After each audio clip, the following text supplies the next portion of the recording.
Bonjour à tous, on Tav Shin Nun Bet en 5752, 1991 de Shabbat Parashat Sarah.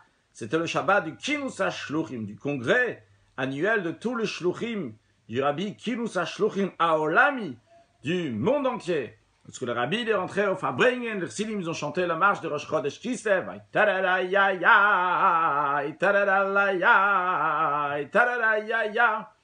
etc.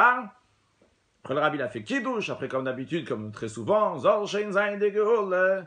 Et après le Rabbi il a commencé le Farbringen avec ses Shluchim, en plus de ces Chassidim qui sont là pendant toute l'année, mais avec ses Shluchim, avec ses émissaires qui sont dans tout le monde. Aujourd'hui, nous allons partager la Sikha du Rabbi, comme elle a été corrigée après. Donc le Rabbi a dit, Parashat Sarah, avec des choses extraordinaires et une nouvelle tournure qui est bien accentuée sur la shlichut, sur la mission. Et comme le Rabbi dit que de temps en temps se rajoute une mission, comme on va le voir dans la suite. Le Rabbi dit, vu qu'on se trouve au début, au commencement de Kinus HaShluchim HaOlami, de cette réunion de Shluchim, puisque vous le savez sûrement, que le Kinus HaShluchim commençait officiellement à 13h30 au moment du Farbringen du Rabbi. Le Rabbi c'est le Meshaleach, d'ailleurs c'est un mot qu'on va employer dans la suite, donc à retenir. Meshaleach c'est celui qui envoie, le Rabbi c'est le général, et on commence avec ses paroles, c'est avec lui qu'on commence et on ouvre le Kinus HaShluchim le Shabbat après-midi à 13h30 au moment du Farbringen. Le Rabbi dit, vu qu'on se trouve au début de l'ouverture de ce Kinus HaShluchim HaOlami, des Shluchim chez Yichyu qui vivent, qui sont que Dieu leur donne la vie, les Shluchim du Rabbi précédent, le chef de la génération. Évidemment, lorsque le Rabbi dit le Rabbi précédent, dans toute le suite de la Sikha, en tant que Chassidim, nous savons que le Rabbi fait référence à lui-même.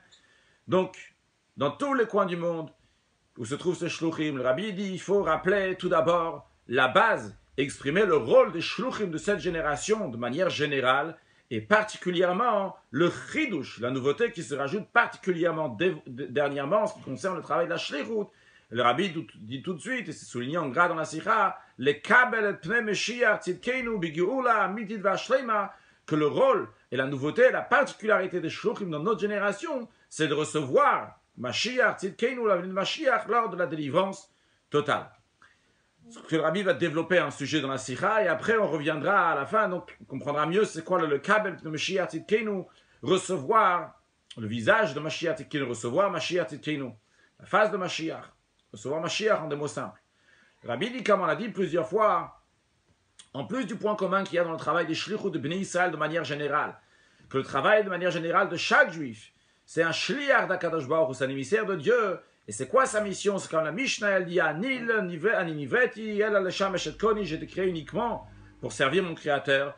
Et ça, c'est tous les juifs, et particulièrement les shluchim du chef de la génération. Et ce point-là de shlichut, il est dans tous les juifs de manière égale. Mais en plus de ça, se rajoute de temps en temps un chidush, une nouveauté dans la shlichut, une shlichut qui est particulière, que cette shlichut qui est particulière, elle s'imprègne, elle rentre dans tous les sujets de la shlichut. Elle devient la porte à travers laquelle montent tous les sujets de la shlichut. Donc, Rabbi dit qu'il y a quelque chose de temps en temps, quelque chose qui est nouveau, une nouvelle porte à travers laquelle toutes les choses de la shlichut y passent.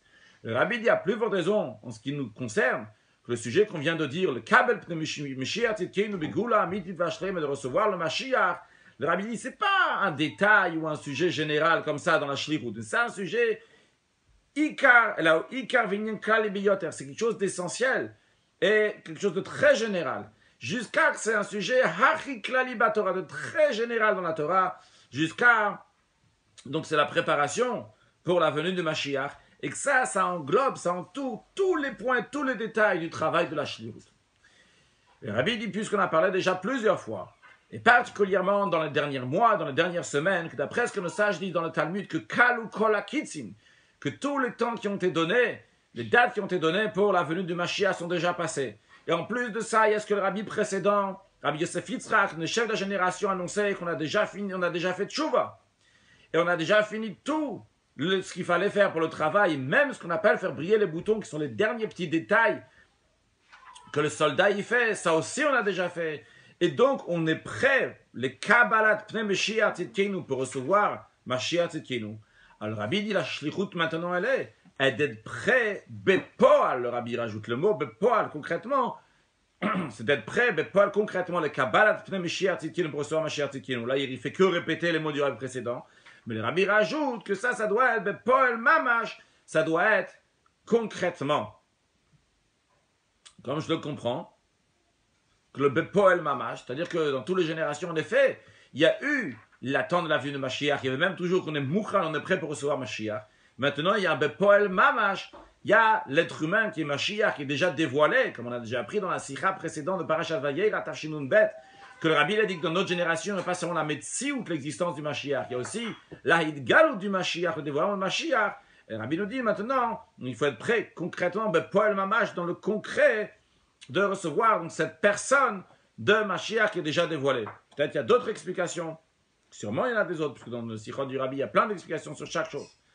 Le Rabbi dit, on comprend que le but de Kinus HaShluchim HaOlami, ce congrès mondial des Shluchim, ce Kinus HaShluchim, il est pourquoi? Il s'exprime dans ce sujet-là. C'est qu'on va discuter et prendre des bonnes résolutions pour les accomplir concrètement. Quoi? Quelle résolution? Quoi accomplir concrètement? Comment concrétiser cette mission particulière de notre époque? C'est quoi cette mission? C'est Kabbalat Pnei Mashiach Tzidkenu, recevoir Mashiach Tzidkenu. Alors pour comprendre cela, Seif Bet, le Rabbi va nous expliquer tout d'abord le lien entre le travail de la Shlichut avec Mashiach Tzidkenu. Quand on dit le travail de la Shlichut, puisque c'est le travail donc des Shluchim, donc on ne va pas traduire à chaque fois, on a déjà répété plusieurs fois Shluchim, donc c'est les émissaires, Shlichut c'est la mission, un Shliach c'est un émissaire, il a une Shlichut donc il a une mission. Donc la Shlichut des Shluchim donc qui sont rassemblés au Kinus HaShluchim mondial avec Mashiach Tzidkenu pour le comprendre, on va comprendre d'abord en expliquant le lien de Mashiach Tzidkenu avec les critères de Shlichut de manière générale. Et quel est le lien du Mashiach avec la Shlichut? Le Rabbi nous explique comment on retrouve que Mashiach est appelé un Shaliach. Il y a écrit, lorsque Dieu il a dialogué avec Moshe Rabbeinu, que Moshe Rabbeinu aille libérer les Juifs d'Égypte. Moshe Rabbeinu, il a dit à Dieu, Shlach na beyad tishlach, envoie s'il te plaît avec celui que tu vas envoyer. Et qu'est-ce que ça veut dire? De quoi s'agit-il là-bas? Moshe Rabbeinu, il savait que ce n'était pas lui qui allait envoyer, il allait délivrer le peuple juif à l'éternité, il allait faire entrer en terre d'Israël. Il a dit, envoie Mashiach. Et Mashiach, c'est un shliach, shlachna, l'expression de shlach, pour l'envoyer. Il savait que ce n'était pas lui qui allait les faire entrer en Eretz Israël et délivrer, donc une délivrance qui est éternelle. Il a dit à Dieu, tu as beaucoup d'émissaires, donc envoie Mashiach pour délivrer le peuple juif d'Égypte. C'est ce que Moshe Rabbeinu a dit. Donc on voit déjà de ce terme-là de Moshe Rabbeinu que Mashiach c'est un shliach. Le Rabbi demande, il faut comprendre, Moshe Rabbeinu, il comprend Dieu. Moshe Rabbeinu représente Chochma d'Idusha. C'est la Chochma, la sagesse positive, la sagesse qui est sainte. Il comprend très bien, il sait très bien que si Dieu il vient chez lui et lui dit Moshe, toi va libérer le peuple juif d'Égypte, c'est pas pour que Dieu, c'est pas parce que Dieu il savait pas que Moshe Rabbeinu n'allait pas le délivrer le peuple juif pour toujours. Et il savait très bien que c'était pas Moshe Rabbeinu qui allait délivrer le peuple juif à l'éternité. Et donc, c'était quelqu'un d'autre, c'était Mashiach. Alors, qu'est-ce que Moshe Rabbeinu, il vient, il dit à Kadosh Baruch Hu, Shrachna beyad tishlach. Dieu, il t'a choisi à toi. C'est toi, Moshe Rabbeinu. Si tu viens de donner des conseils à Dieu maintenant, dire, Shrachna beyad tishlach. Dieu, il savait très bien que ça n'allait pas être la Géoula finale, la délivrance finale avec Moshe Rabbeinu. Et pourtant, il a choisi Moshe. Donc, pourquoi Moshe Rabbeinu, qu'est-ce qu'il propose quelque chose d'autre? Ça, c'est un. Deuxièmement, le Rabbi demande, d'un autre côté, c'est une question typique, il n'y a que le Rabbi qui demande telle question. Rabbi demande, un instant, Moshe Rabbeinu a demandé quelque chose. Si Moshe Rabbeinu il a demandé, il a proposé ça, et c'est sûr, donc c'est quelque chose de bien. Alors, comment on peut dire que sa demande n'a pas été accomplie? C'est sûr qu'elle a été accomplie. Alors Rabbi répond en effet, c'est sûr et certain. Si Moshe Rabbeinu a proposé ça, si Moshe Rabbeinu a demandé ça, et en plus c'est ramené dans la Torah, Torah Emet, une Torah qui est vraie, une Torah Nitzrit, une Torah qui est éternelle, c'est sûr que ça s'est accompli. Que ce Shaliach HaKadosh Baruch Hu envoyé pour délivrer les Juifs d'Égypte, donc en l'occurrence c'est Moshe Rabbeinu, eh bien lui aussi c'est le libérateur des temps futurs de la Géoula, de la délivrance. Et d'ailleurs quand le Midrash dit que Moshe c'est Goel Rishon ou Goel Achron, Moshe Rabbeinu c'est le premier libérateur et c'est le dernier libérateur. Qu'est-ce que ça veut dire? Bien sûr que le premier libérateur et le dernier libérateur c'est deux personnes différentes. Évidemment que Moshe Rabbeinu et Mashiach sont deux personnes différentes. Moshe Rabbeinu, il est de la tribu de Lévi. Mashiach, de toute façon, c'est la tribu de Yehuda. Ça ne peut pas être Moshe Rabbeinu en personne. Mais qu'est-ce qu'il a demandé Moshe Rabbeinu? Moshe Rabbeinu, il a demandé qu'on va faire un lien qui vont se lier. La délivrance, la première délivrance avec la dernière délivrance, ils vont être liés ensemble. Pas seulement la première délivrance, la délivrance d'Égypte et la délivrance de notre exil actuel vont être liés l'un à l'autre, mais encore plus que ça, encore plus ou pas encore plus, on avait dit pas encore plus ici, mais faire un lien entre le Goël Rishon et le Goël Acharon, que le premier libérateur, donc Moshe Rabbeinu et le dernier libérateur, donc Mashiach, vont être liés l'un à l'autre, et cette demande, évidemment, a été accomplie. C'est ça ce que Moshe Rabbeinu voulait faire un lien entre le premier libérateur et le dernier libérateur, entre la première délivrance et la dernière délivrance, et le Rabbi dit, ça a été accompli. Maintenant, pour comprendre comment ça a été accompli. Donc, pour l'instant, ce que le Rabbi a dit, que le travail des Shluchim, c'est les Kabel Pneu Mashiach, Tzidkeinu, se recevoir Mashiach. Le Rabbi a dit, il faut comprendre quel rapport de la Shlichut avec Mashiach. Il a expliqué qu'on retrouve que Mashiach est un Shliach.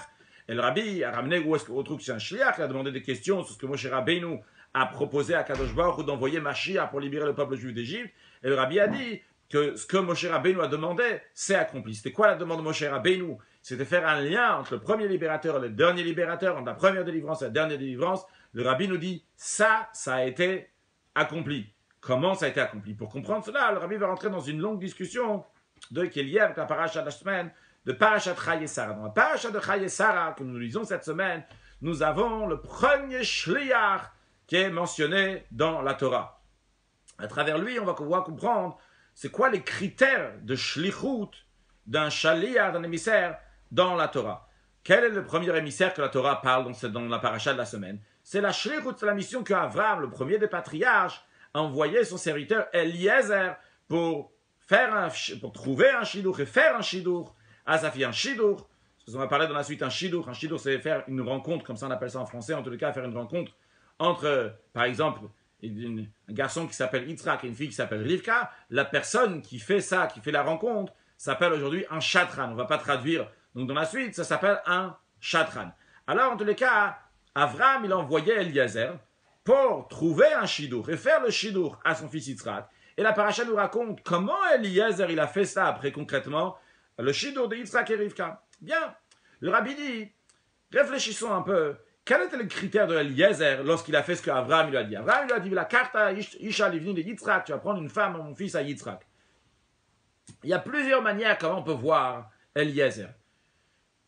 Entre autres, on va présenter deux manières que le Rabbi présente. Première manière, que Eliezer c'était un shliach. C'était un shliach de Kiddushin.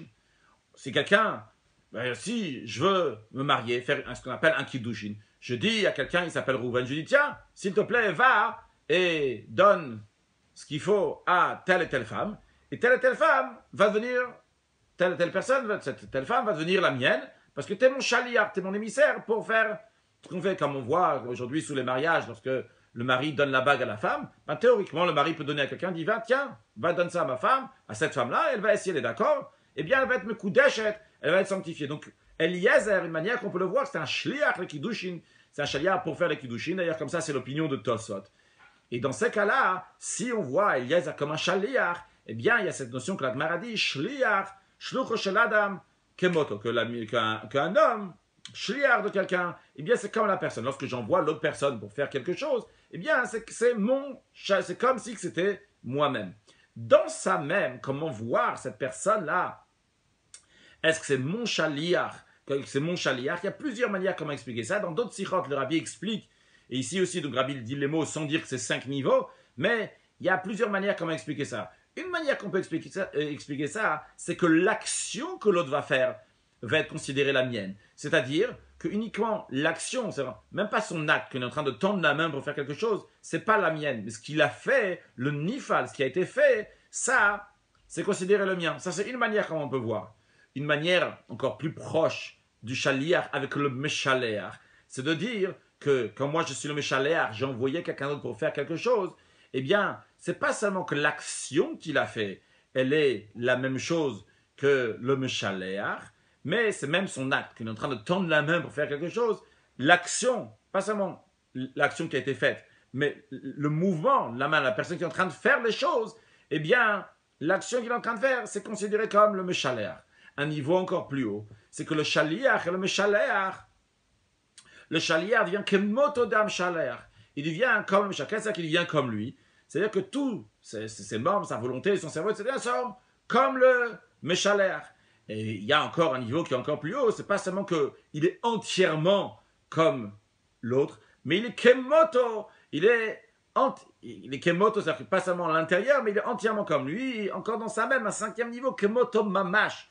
Mamash à 100% exactement comme le Meshaler, le Shliach comme le Meshaler. Donc ça, c'est une parenthèse que le Rabbi dit. Dans Shliach même, on peut voir comment exactement il est Shliach. Donc en tous les cas, ça c'est une manière de voir comment il est Eliezer. Il est un Shliach. Dans Shliach même, il y a plusieurs manières.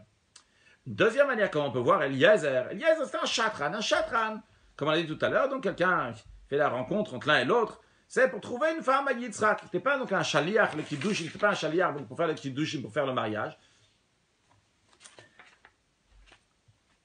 Que, bien qu'en général, un Shatran, il peut même pouvoir faire des Kiddushin. Je peux dire à quelqu'un, un Shatran, de faire des Kiddushin, mais ça, c'est pas comme un Shaliach. Un Shaliach, cette notion, comme on a dit, il est Kemoto comme le Meshaler. Ce qui n'est pas le cas de Shatran. On ne dit pas Shatran Sheladam Kemoto, le Shatran de quelqu'un, il est comme la personne. Et au contraire, le Shatran, il n'est pas Kemoto. Et comme quelqu'un d'autre qui fait une tova, comme on voit dans le monde, quand quelqu'un fait une Shatran, bon, il a sa vie personnelle. Tu veux te faire une rencontre, je vais aller voir l'autre, je vais faire quelque chose. Bon, ok, je suis d'accord. Mais c'est quelqu'un d'autre qui est sur le côté et qui, gentiment, est prêt à aller faire quelque chose de bien, une tova, quelqu'un d'autre, pour lui faire cette rencontre. Mais ce n'est pas un Shaliach. Un Shaliach, il est 100% comme le Meshaler. Le Shatran, il n'est pas Kemoto, il n'est pas comme lui. Donc il y a deux manières comment on pouvait voir Eliezer. Ou bien c'est un Shaliach, ou bien c'est un Shatran. Le Rabbi nous dit maintenant, on pourrait dire que c'est un Shatran, pour des raisons qu'on va voir dans l'instant. On pourrait dire après que c'est un Shaliach, pour des raisons qu'on va voir dans l'instant. Le Rabbi tout de suite arrive à la conclusion qu'Eliezer c'est un Shaliach. Voyons quels sont les raisonnements pour dire que c'est un Shatran, d'abord, et après voyons quels sont les raisonnements pour dire que c'est un Shaliach. D'un côté, on pourrait dire c'est un Shatran. Un Shatran, c'est quelqu'un d'autre. C'est pas comme Abraham lui-même. C'est un Shaliach d'Abraham, la preuve. On voit quand Abraham, il lui a proposé, il lui a dit d'aller chercher, etc. Et Eliezer, il a dit, tu peux peut-être marier, il a essayé de faire comprendre à Abraham, lui dire que, tu sais, j'ai une fille, moi, tu peux marier ton fils Yitzhak avec ma fille.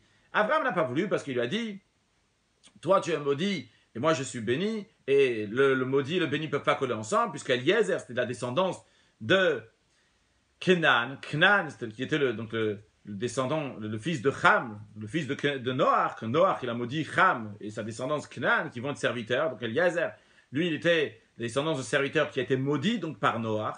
Et Abraham, lui, la descendance de Shem, qui a été béni. Il dit, moi je suis béni, toi tu es maudit, on ne peut pas coller ensemble. En tous les cas, qu'est-ce qu'on voit? On voit qu'il a essayé de proposer sa fille, donc c'est vrai qu'il cherche ses intérêts personnels. Et particulièrement dans l'histoire, on voit que c'est lui qui a dû essayer après de faire les choses. C'est lui qui a prié et de clarifier la situation. Est-ce qu'elle est de la famille de Abraham, comme Abraham l'a demandé, de faire un signe sur ça, et de manière même miraculeuse, puisqu'Abraham lui a juste dit, ne prends pas une fille d'ici, va à ma terre, mais il n'a pas dit exactement des détails. Donc, et vu que tout est entre les mains de lui, bon, on peut dire que Eliezer, il a des intérêts personnels, et telle chose peut arriver, une autre chose peut arriver, etc. Ça, c'est une manière de dire que le Shatran, Eliezer, c'est un Shatran. Mais d'un autre côté, le Rabbi dit, quand même, Eliezer, c'était Zkanbeito, c'était le doyen de la maison d'Abraham, Moshe Bechol Kinyano, celui qui gère tout ce qu'Abraham il avait. Et pas comme le sage explique, chez Moshe Betorah Drabo, qu'on dit à Moshe Bechol Asherlo, qui domine, qui gère tout ce qu'il y a dans la maison de son maître, c'est-à-dire qu'il connaissait toute la Torah de son maître Abraham, encore plus que ça. Il était Dole au Mash Kemitorah Drabo Lacherim, qui puisait et enseignait de la Torah de son maître Abraham à des autres. Et en plus, c'était Eved Avraham, c'est le serviteur d'Avraham. On sait, il y a une expression qui dit Eved Melech Melech, que le serviteur d'un roi, c'est comme un roi. Sauf si le serviteur d'Avraham, il est comme Avraham, il était vraiment très attaché à Avraham, etc.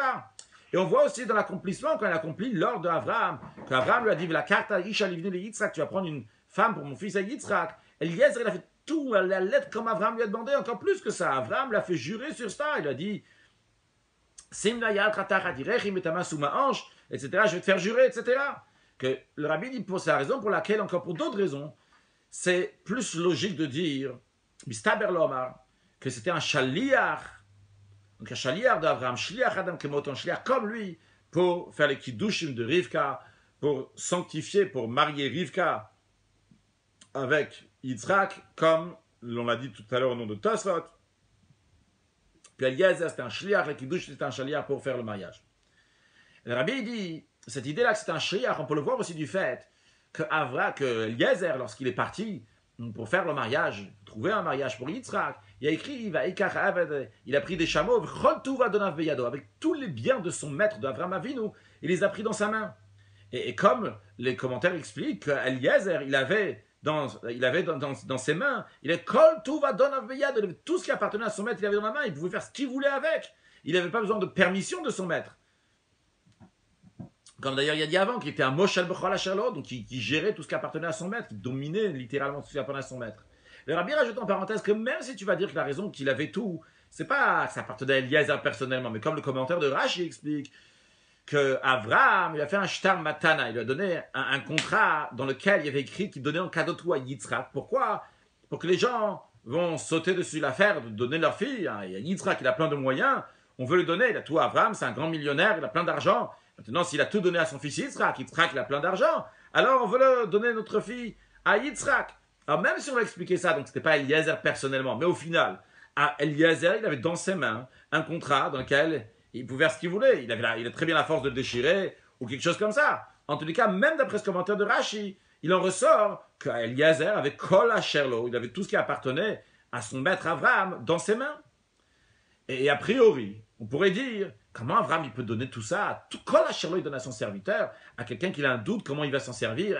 Tu fais un chèque blanc à quelqu'un, n'importe qui, comme ça, sans réfléchir.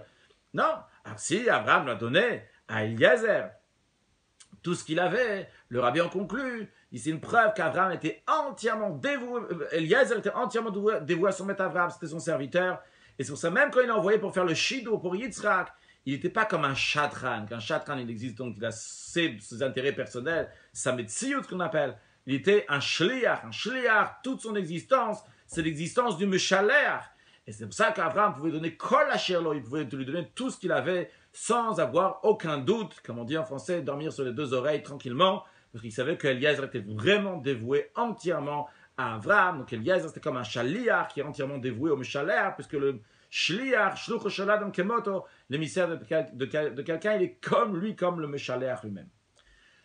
Pour comprendre cela, on peut développer cette notion de shlichut et la particularité de shlichut. Cette première shlichut, particulièrement celle de Eliezer, voyons d'abord ce que le rabbi appelle une klotz kasha. C'est la traduction klotz kasha, c'est une question en bois, une question simple, évidente. C'est ça qu'il a écrit. On vient de dire que Avraham, il a donné un shtar matana, il a donné un shtar, un contrat dans lequel, un cadeau, tout ce qui lui appartenait, il donnait à Yitzhak. A priori, c'est extrêmement étonnant qu'il a fait une telle chose d'Avraham Avinu. Pourquoi il a fait ça? Même en ce qui concerne la mitzvah de tzedaka, très grande mitzvah de tzedaka, il a écrit que celui qui est magnish, celui qui donne en Hekdesh, au Bet Hamikdash, au temple, il ne faut pas donner tous ses nechassim, tous ses biens. De même, celui qui fait un cherem, donc celui qui met, qui donne au Kohanim, on va dire, donc il met tout comme ça, il bannit les choses pour les Kohanim, il ne doit pas donner tout ce qui lui appartient. Les olam lo yad bishadam v'lo yachim kol nechasav.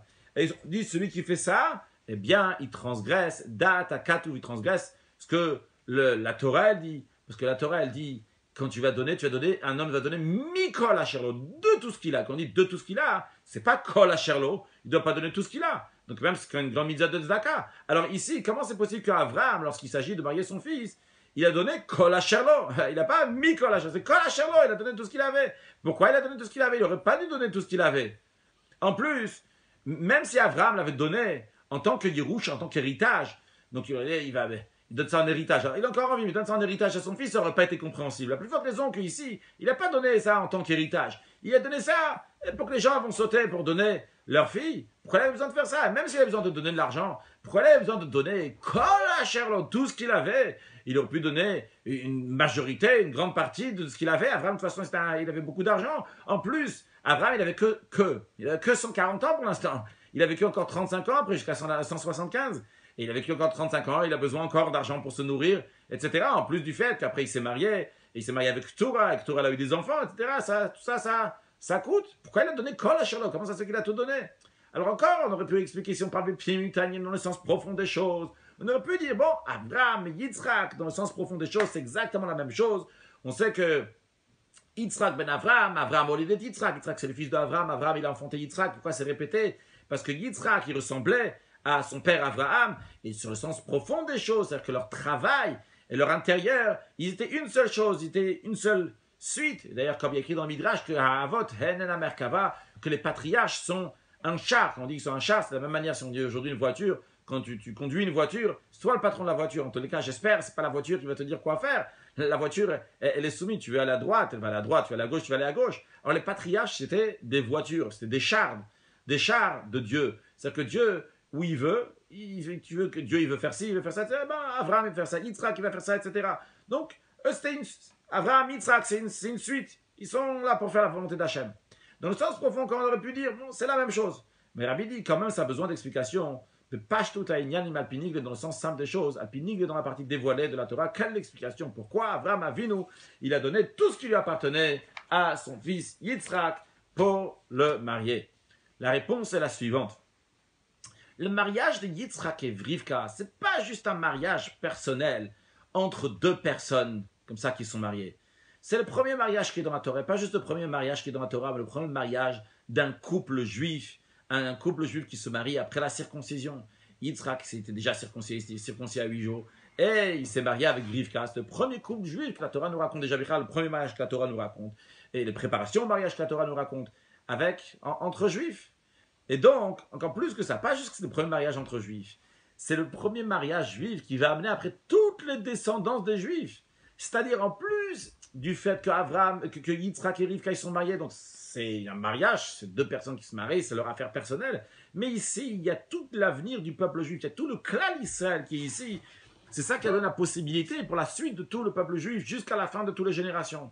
Et c'est la raison pour laquelle Abraham, il a tout donné pour son fils Yitzhak. Ici, il n'a pas donné juste pour son fils Yitzhak, parce que c'est mon fils, je lui donne ce qu'il y a ici. Parce que c'est pas, il a donné ça, parce que c'est clan Israël qui est en train de se marier ici. Il y a tout le peuple juif et tout le potentiel du peuple juif qui est là. Et vu qu'Abraham, c'est le chef du peuple juif, c'est la tête du peuple juif, c'est le premier patriarche, et que de lui va venir donc la descendance, là il y a Yitzhak et Rivka, et d'eux va venir le reste, tout le peuple juif, eh bien Abraham, il donne tout, quand on dit tout ici, c'est pas juste tous ses biens, il donne toute sa force, il donne toute son énergie pour la mission qu'Abraham il a, donc d'amener le peuple juif, pour aider, donc faire que le peuple juif va venir donc avec le mariage de Yitzhak et Rivka. Donc s'il s'agissait d'un mariage personnel, c'est son fils, il veut se marier son fils. En effet, ça ne se fait pas qu'il va donner tout ce qu'il a pour le mariage de son fils. Il donne une partie, une majorité, mais il reste égal pour lui. Mais puisque ça c'est quelque chose de général, donc qui englobe tout le clan Israël, et ça c'est toute l'existence d'Abraham, c'est le peuple juif,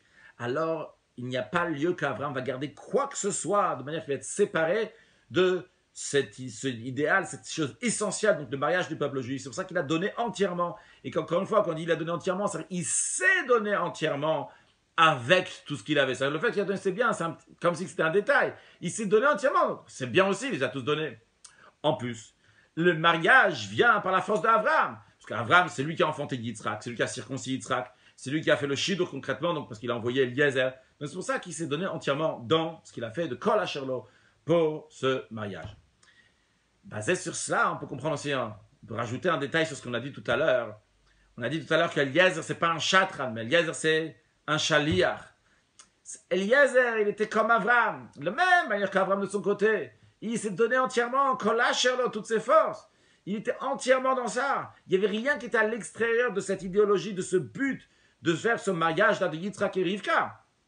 De la même manière aussi, le serviteur d'Abraham, Eliezer, lui aussi se comporte comme ça, que toute son existence va être pour cette mission-là. D'ailleurs, Eliezer, c'était le serviteur d'Abraham. S'il était serviteur d'Abraham, ça faisait partie des biens d'Abraham. Donc, comme Abraham, il était entièrement mis dans cela, eh bien, lui aussi, il était entièrement dans ça. Et donc, il n'était pas comme un chatran, qui a son existence personnelle, mais comme un shaliach, qu'un shaliach de quelqu'un, il est exactement comme l'autre personne. Donc, on a compris comment, pashtout ha'inyan malpinigle dans le sens simple des choses. Après la partie dévoilée de la Torah, comment l'idée qu'il y a qu'Abraham a pu tout donner. D'ailleurs, le Rabbi rajoute dans la note 53, c'est la même chose aussi pour la tzedaka. La tzedaka qu'on a mentionné tout à l'heure, qu'on n'a pas le droit de donner certaines, il y a certaines limites pour donner. Eh bien, cette limite-là, comme la Admour HaZakan il explique dans Tanya, c'est pas pour quelqu'un qui doit donner pour arranger son âme. Là-bas, dans Yigaret Hatshuva Perigim, chapitre 3, la Admour HaZakan explique longuement pourquoi on peut donner la tzedaka en abondance, et pas s'inquiéter de donner, encore donner, tant que c'est pour arranger notre âme. Quelqu'un, il a besoin de sa santé de son corps. Il va payer même des sommes colossales. Il va pas aller chez le médecin et dire ah, j'ai des limites, je peux donner de sommes en temps pour me guérir, le reste, je dois garder pour moi. Non, il va donner tout ce qu'il peut pour son corps. La même chose aussi pour son âme. Tout ce qu'on a mis là, il donne pour son âme. Quelque chose qui le touche pour son âme, il est prêt à tout donner. La même chose aussi à Abraham Avinu. Vu que c'est quelque chose qui le touche à son âme, Nishtsu, Yitzhak, Virivka, c'est tout Klal Yisraël, c'est très important pour Abraham Avinu. Il a donné tout ce qu'il avait. D'ailleurs, pour ceux qui s'inquiètent, qu'est-ce qu'il va se nourrir après? Le Rabbi dit, on peut expliquer donc qu'il s'est nourri donc des biens que Yitzhak il avait, ou bien qu'il a essayé d'avoir encore des biens. En tout cas, on sait qu'il a vécu après bien comme il faut Abraham. Ça, c'est moi qui rajoute, il n'est pas écrit dans la Sira ici. Continuons, on sait Vav. Le Rabbi nous dit maintenant, il va nous expliquer, et là rentre le morceau d'explication du Rabbi dans le sens profond des choses de cette Sira. Et aussi, donc, on va s'aider avec ces papiers-là, qu'on remercie Lévi Yitzhak, mon fils, de les avoir fait pour qu'on puisse bien, au moins le schéma, comment ça avoir devant nous, bien qu'on peut le dire aussi oralement, évidemment, l'explication dans le sens profond des choses. Pourquoi c'est tellement important, ce mariage de Yitzhak et Rivka. Avant de dire ce qui est écrit sur le texte, mais dire certaines choses qu'on va expliquer dans la suite. Soyez c'est Shmuel. Tu arrives à prendre l'écoute terreur, si c'est pas trop, tu les amènes, je vais montrer aux gens. Donc, tu peux rapprocher le fauteuil là-bas pour prendre si tu veux. Alors, l'Admor Azaken a dit des Mamarim dans le discours chassidique. Son petit-fils, le Tzemar Tzedek, a rédigé, donc après ces discours-là, et après ces discours, il les a mis dans des livres. Il y a un livre qui s'appelle Torah Or. Dans ce livre Torah Or, il y a les Mamarim, le discours chassidique de Bereshit et Shemot, donc deux premiers livres de la Torah. Après, il y a le livre de Likutei Torah. Le livre de Likutei Torah, tout en haut, le deuxième étagère. Donc, après, il y a un livre qui s'appelle Likutei Torah. Likutei Torah, dans lequel il y a les trois derniers livres de la Torah, Vayikra, Bamidbar et Devarim. Après qu'on a fini dans Likutei Torah les trois derniers livres de la Torah, il y a aussi des mamarim sur Shir Hashirim, sur le cantique des cantiques. Encore une chose à savoir, dans le Likutei Torah, au début, avant de commencer les trois livres de Torah, il y a deux mamarim, seulement deux discours chassidiques, qui sont sur la parachute de Béchalach et Pekudé, qui parlent de la notion de Shlichut, de la mission. Okay, c'est juste une petite introduction, comme ça quand on fera dans la suite, on pourra passer plus vite sur ça.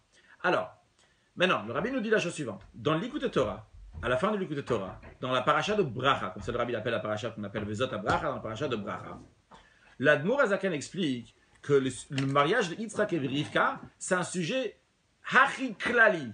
Je peux traduire par fondamental, mais ce n'est pas une traduction littérale. Très général dans la Torah.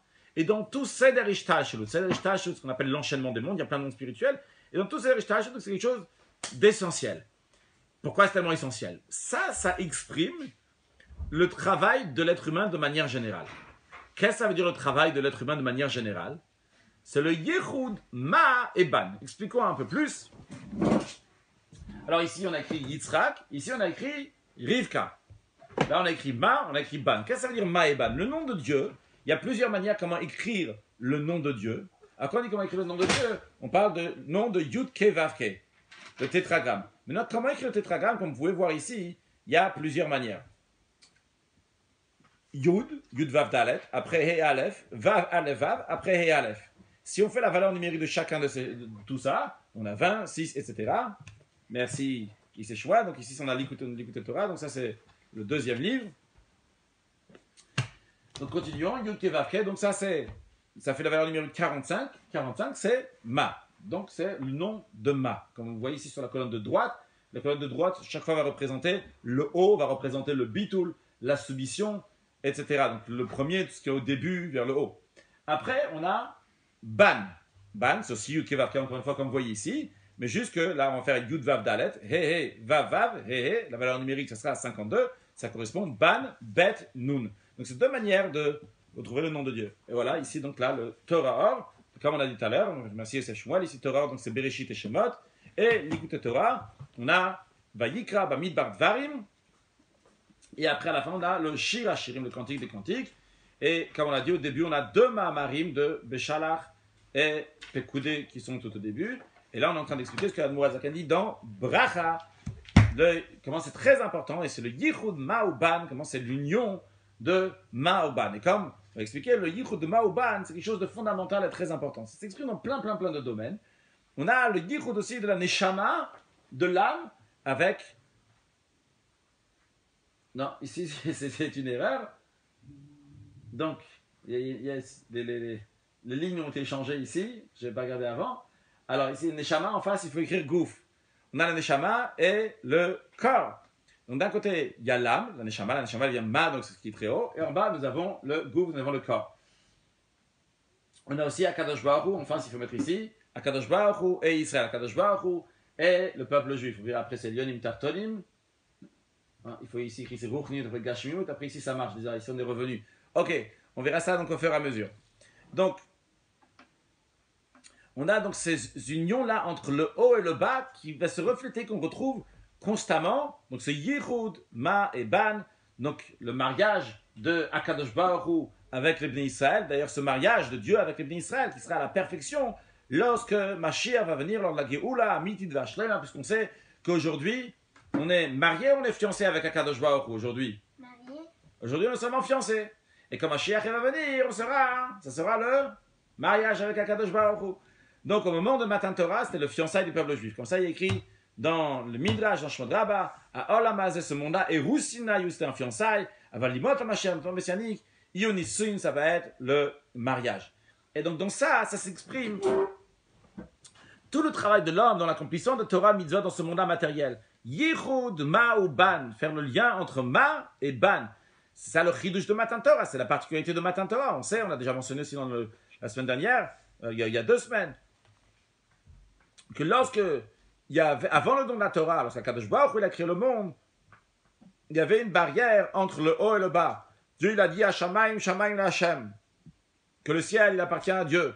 La terre elle a été donnée aux êtres humains. En autre mot, pour nous dire qu'il y avait une séparation, il y avait une coupure entre le spirituel et le matériel. Il ne pouvait pas y avoir un lien entre le spirituel et le matériel. La sainteté ne pouvait pas descendre dans la matière. Et la matière ne pouvait pas s'élever dans le spirituel, dans la sainteté. Et au moment du don de la Torah, Kadosh Baruch Hu, il a enlevé cette barrière qui est entre les lyonim, entre les tartonim, entre les hauts et le bas, que maintenant il n'y a plus de coupure entre le haut et le bas. Il n'y a plus de coupure, c'est-à-dire que maintenant on a la force de réunir le matériel et le spirituel, que le corps matériel, la chose qui est matérielle va devenir sainte jusqu'à ce qu'elle devienne un chetz dusha, ça devient un objet de sainteté. Et cette perfection de Ma et Ban à la perfection, quand est-ce que ça va être? Ça va être lorsque le Mashiach va venir, Et encore plus que ça, quand Mashiach va venir, on verra que dans la suite, plus tard, le Rabbi va expliquer dans la Sikha comment on est Kever, Tesovev Gever. Comment? Bien qu'en général, on a ici de côté donc Nekeva, et là Gever. Nekeva c'est partie donc de Ban, donc la partie inférieure, donc c'est la partie féminine. Et là, on a la partie masculine, d'honneur. Et ça, c'est celui qui reçoit. Et bien, lorsque Mashiach va venir, on verra la qualité de Nekeva, comment elle est encore plus haut que Gever, comment le bas, il arrive à un niveau qui est encore plus haut que le haut. Pas prendre ici la fille pour le bas, mais on expliquera dans la suite, on va mieux comprendre, avec tous les autres exemples qu'on aura dans la suite. Qu'est-ce que ça veut dire quand on dit le bas, et qu'est-ce que ça veut dire quand on dit le haut, et comment en vérité, la partie qui est inférieure, elle a une qualité, même par rapport à la partie qui est supérieure. Basé sur ça, il explique l'Admour Hazaken dans l'Écoute Torah, comme pourquoi la Torah elle parle tellement longtemps de l'histoire de Eliezer. Eliezer, pas seulement qu'on parle longuement que tous les détails qui sont passés, mais la Torah répète doublement son histoire. Pendant que l'histoire se passe, la Torah raconte, alors il s'est passé ci, il s'est passé ça, il s'est passé ça. Quand Eliezer il arrive, il raconte encore une fois toute son histoire. La Torah dit pas, il a raconté ce qui s'est passé. La Torah re-raconte 2 fois, longuement. Pourquoi c'est tellement important? L'Admour Hazaken dit, parce que ça, c'était la mission de Eliezer, le varer ou le hamshich lichut ze, l'Admour Hazaken dit, pour raffiner, pour amener ce yichut, cette union de Maoban. Et il dit, ce mariage de Yitzhak et Rivka de Maoban, il dit, ça me fait que le yichut, il a été comme il faut. Le lien, il a été comme il faut. C'est le nisuin ou plimut. Un mariage, c'est quelque chose qui est intérieur, du plimut de manière intérieure, un lien qui est intériorisé, qui s'imprègne de l'un à l'autre, qui a un yichut entre le haut et le bas, en 2 choses qui sont différentes. Et le Rabbi rajoute, Bepashtout, comment on retrouve ça aussi entre Rivka et Yitzhak. Rivka, elle était à Padan Aram. Elle était avec Betuel, son frère, à Rami, avec Lavana, Rami. Elle était là-bas, Shoshana ben Achochim, elle était là-bas comme une rose qui entre des ronces. Donc, et dans un endroit qui est bas, dans le Tartonim. Et on a d'un côté, on a Yitzhak. Yitzhak, il est Olat Mima. Il est un holocauste parfait, parce que comme il est monté sur le misbéach, lorsque son père a fait la ligature, il l'a mis sur l'autel, il est devenu comme un olatvima, comme un holocauste qui est parfait, qui est saint, quelque chose qui est monté sur le misbéach, qui a une sainteté, et donc il doit toujours rester en Eretz Israël, etc. Donc Yitzhak représente le ma. C'était quoi la mission de Eliezer? C'est exprimé dans ça qu'il fallait prendre cette femme, il fallait prendre Rivka, donc qui était là-bas dans Padan Aram, qui était comme une rose parmi les ronces, et la faire monter, l'amener à Yitzhak, au ma. Donc faire un yichud, un lien entre Ban, Rivka qui est à Padan Aram, et Yitzhak qui est en Latvima, qui est ma. Et comment faire ce yichud de manière qu'on va les unir ensemble? Et après, qu'est-ce qui va se passer? Vehayu le basarecha, lorsque le père et la mère sont ensemble, la Torah dit Vehayu le basarecha. Après, il y a une chair qui va venir, donc il y a un enfant qui va venir, il va les unir, mais aussi dans le sens qu'ils vont s'unir les deux ensemble, ils vont dire une seule chose, ils vont fonder un foyer juif dans ce monde matériel. Et le but, c'est d'avoir des enfants, littéralement, et en plus, aussi, toldot, quand on dit toldot des enfants, chez les tzadikim, chez les pieux, c'est des massim tov, c'est des bonnes actions, et d'eux vont venir tout le peuple jusqu'à la fin des générations. Basé sur cela, on comprend que la mission de Eliezer, qui est la première shlichut, le premier shliach de la Torah, qui écrit dans la Torah, ça a donné la force de faire le travail de Yichud Ma'oban depuis Matan Torah. Quand ça va arriver Matan Torah, on va pouvoir faire ce Yichud de Ma'oban, puisqu'on a appris que Matan Torah, ça fait le lien entre Elyonim et Tartonim, le lien entre le haut et le bas, que maintenant on peut amener le spirituel dans le matériel dans le spirituel. Eh bien, d'où on a la force pour ça? On a la force de ce qu'Eliezer il a commencé à faire, parce qu'Eliezer c'était le premier shaliach, et lui il a fait ce lien entre le haut et le bas, et de là on a la force après Matan Torah, que dans tous les moments, dans tous les endroits où on va pouvoir faire ce yichud là jusqu'à la perfection de ce yichud. Quand est-ce sera la perfection de ce yichud Ma'oban, de cette union de Ma'oban? Ça sera Big Oula, Mitzvah Shtar, lorsque Mashiach va venir. Cette mission générale de Eliezer, que Eliezer, doit faire le Yichud Ma'oban en tant que préparation à Matan Torah, on le retrouve aussi dans le fait que Eliezer, la première des choses qu'il a dit quand il était arrivé là-bas à Padan Aram pour prendre Rivka, il a dit Eved Avram Anochi, je suis le serviteur d'Avram. C'est quoi Avram? Une des choses d'Avram, on nous dit qu'à partir d'Avram, ça a commencé les 2 millénaires de Torah. Oui, puisque Avram, dans l'an 2000, il avait environ 50 ans. C'est à ce moment-là que ça a commencé les millénaires de Torah. Donc Avram, il a préparé le terrain pour le don de la Torah. Et qu'est-ce qu'Eliezer il dit? Il dit, moi, en tant que serviteur d'Avram, eh bien, j'ai la force de faire le Yichud Ma'oban, de lier le Ma et le Ban en même temps, de faire le mariage de Yitzhak et Rivka, et de préparation en tant que Eved, j'ai la préparation, la force de faire, de Tavdun et Elokim al Harazé, de servir Dieu sur cette montagne, et qu'on va amener le Gilou, le dévoilement de Anochi Hashem Elokecha au moment de Matan Torah, que Anochi Hashem Elokecha, Anochi, Rabbi souligne ici Anochi, Anochi c'est l'essence de Dieu, peut-être c'est aussi lié au fait que pour faire un lien entre deux choses qui sont contradictoires, de Ma'oban, il y a besoin d'une force qui est suprême en l'occurrence, donc de Anochi Hashem Elokecha. Donc jusqu'à présent, nous avons compris pourquoi on fait ce Yichud Ma'oban, il est tellement important, comment il est fondamental, ce lien du haut et le bas, et de deux choses qui sont contradictoires, les mettre ensemble. Et comment Yitzhak, comment Eliezer, il a fait ce shlichut, il a fait cette mission de lier le haut et le bas en même temps. Il a donné la force après pour Matan Torah. Et comment en vérité, ça se trouve dans tous les détails de notre vie. Que ce soit faire le lien entre le corps et l'âme, faire le lien entre Dieu et le peuple juif, entre le matériel et le spirituel, entre la sainteté et ce monde-là, faire cette union qui aura une perfection lorsque Mashiach va venir. Bien. Mais le rabbi demande dans ces cas-là, la question se pose, d'après ce qu'on a dit, pourquoi la Torah elle parle tellement de ce qu'Eliezer a fait? Parce que ça exprime de manière générale le Yichud Ma'oban, cette union entre Ma'oban. Mais le rabbi, dans ces cas-là, qu'est-ce qu'on aurait dû parler? Pas de la mission de Eliezer, on aurait dû parler du mariage de Yitzhak et Rivka. Parce que c'est Yitzhak et Rivka qui font le Yichud Ma'oban, qui font l'union entre Ma'oban. Pourquoi la Torah, dans ces cas-là, elle souligne tellement comment Avram il a fait jurer Eliezer, comment il lui a donné tel détail, où il va aller, comment il va. Eliezer il a fait sa mission concrètement. C'est pas ça l'essentiel a priori. A priori l'essentiel, c'est le Yichud Ma'oban même. Donc c'est le mariage de Yitzhak et Rivka. Et la Torah ne parle pas de ça. Alors Rabbi dit, on comprend de cela que la mission de Eliezer, elle est importante. Elle touche l'essence même de Ma'oban qu'il a fait. C'est-à-dire que ce qu'il a fait lui-même, c'est déjà très important pour le Yichud Ma'oban. Pas seulement le mariage de Yitzhak et Rivka, mais Eliezer lui-même.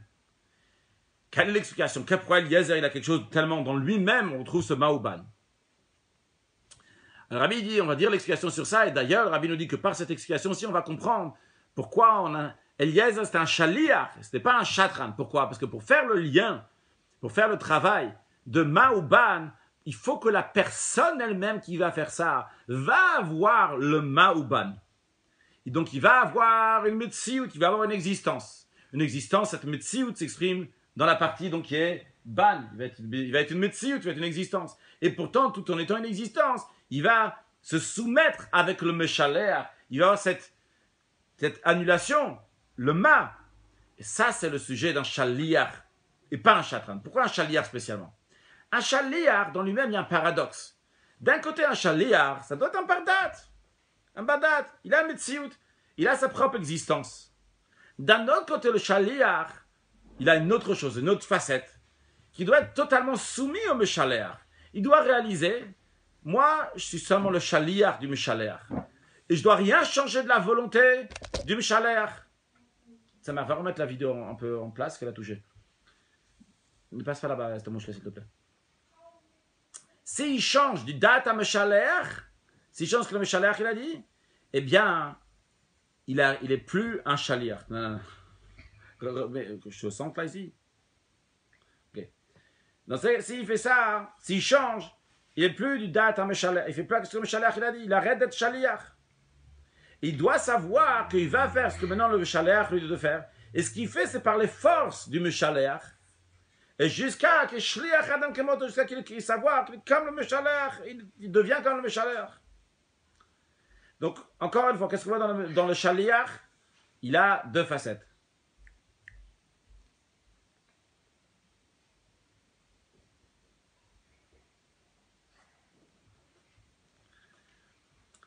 Donc, le Shaliach, someone by the door, please. Open the door, take you in. Et ça, c'est le sens de Yichud Ma'uban. Il y a le Neshama, il y a le bas du juif. Comment la Neshama du juif est entièrement soumise avec Akadosh Baruch Hu. Comment Neshama Shenatata bi Tehorai. Comment c'est que la Neshama qu'Akadosh Baruch Hu l'a mis dans la personne, elle est pure. Donc il n'y a rien du tout. Il y a un bitoul, il y a une inhalation, il y a une soumission, il y a une Neshama. Ça, c'est la partie qui est ma. Et d'un autre côté, on a le corps du juif. Passe par là. S'il te plaît, ne passe pas derrière. Donc d'un côté, on a, encore une fois, on reprend. Le Yichud Ma'uban, la Neshama donc, ça c'est la partie qui est ma, qui est dans le juif. Shama Shenatata bi Tehorai, c'est un Chelek Elokam, image d'une parcelle de Dieu. D'un autre côté, on a le corps. Le corps, c'est Metsiout, il est dans ce monde-là matériel, il a son existence. Ataverata, Teitzata, Tenefarta, Kadosh Baruch Hu a amené la Neshama dans un corps ici qui est matériel. Et la shlichut du juif, c'est quoi? C'est qu'Akadosh Baruch Hu l'envoie dans ce monde matériel. Et le juif va faire le Yichud Ma'uban, il va faire le lien de sa Neshama avec son corps. Que bien que lui-même, de manière dévoilée, il est Metsiout, il a un yesh, il a sa propre existence. C'est un corps, il a ce qu'il veut. Mais dans lui, il va éclairer la Neshama. Nafsham ikar ve gufam tafel. L'âme va être essentielle et le corps va être secondaire. Que le corps va se soumettre à la Neshama. Et jusqu'à, pas seulement que le corps va se soumettre à la Neshama, mais que le corps et l'âme vont devenir une seule chose.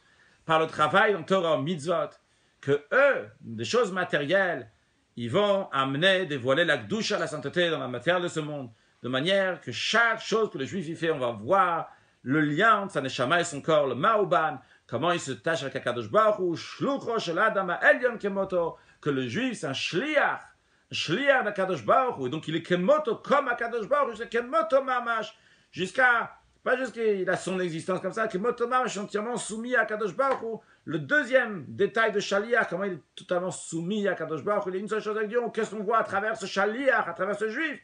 On voit le Meshaler, on voit Akadosh Baruch Hu. Rabbi dit, d'après ça, on comprend aussi pourquoi Eliezer c'était un shliach d'Afka pour faire la mission de Yichud Ma'uban, pour faire le shiddur de Yitzhak et Rivka. Parce que chez le shliach, il y a ici ce bitou, cette perfection-là de Ma'uban.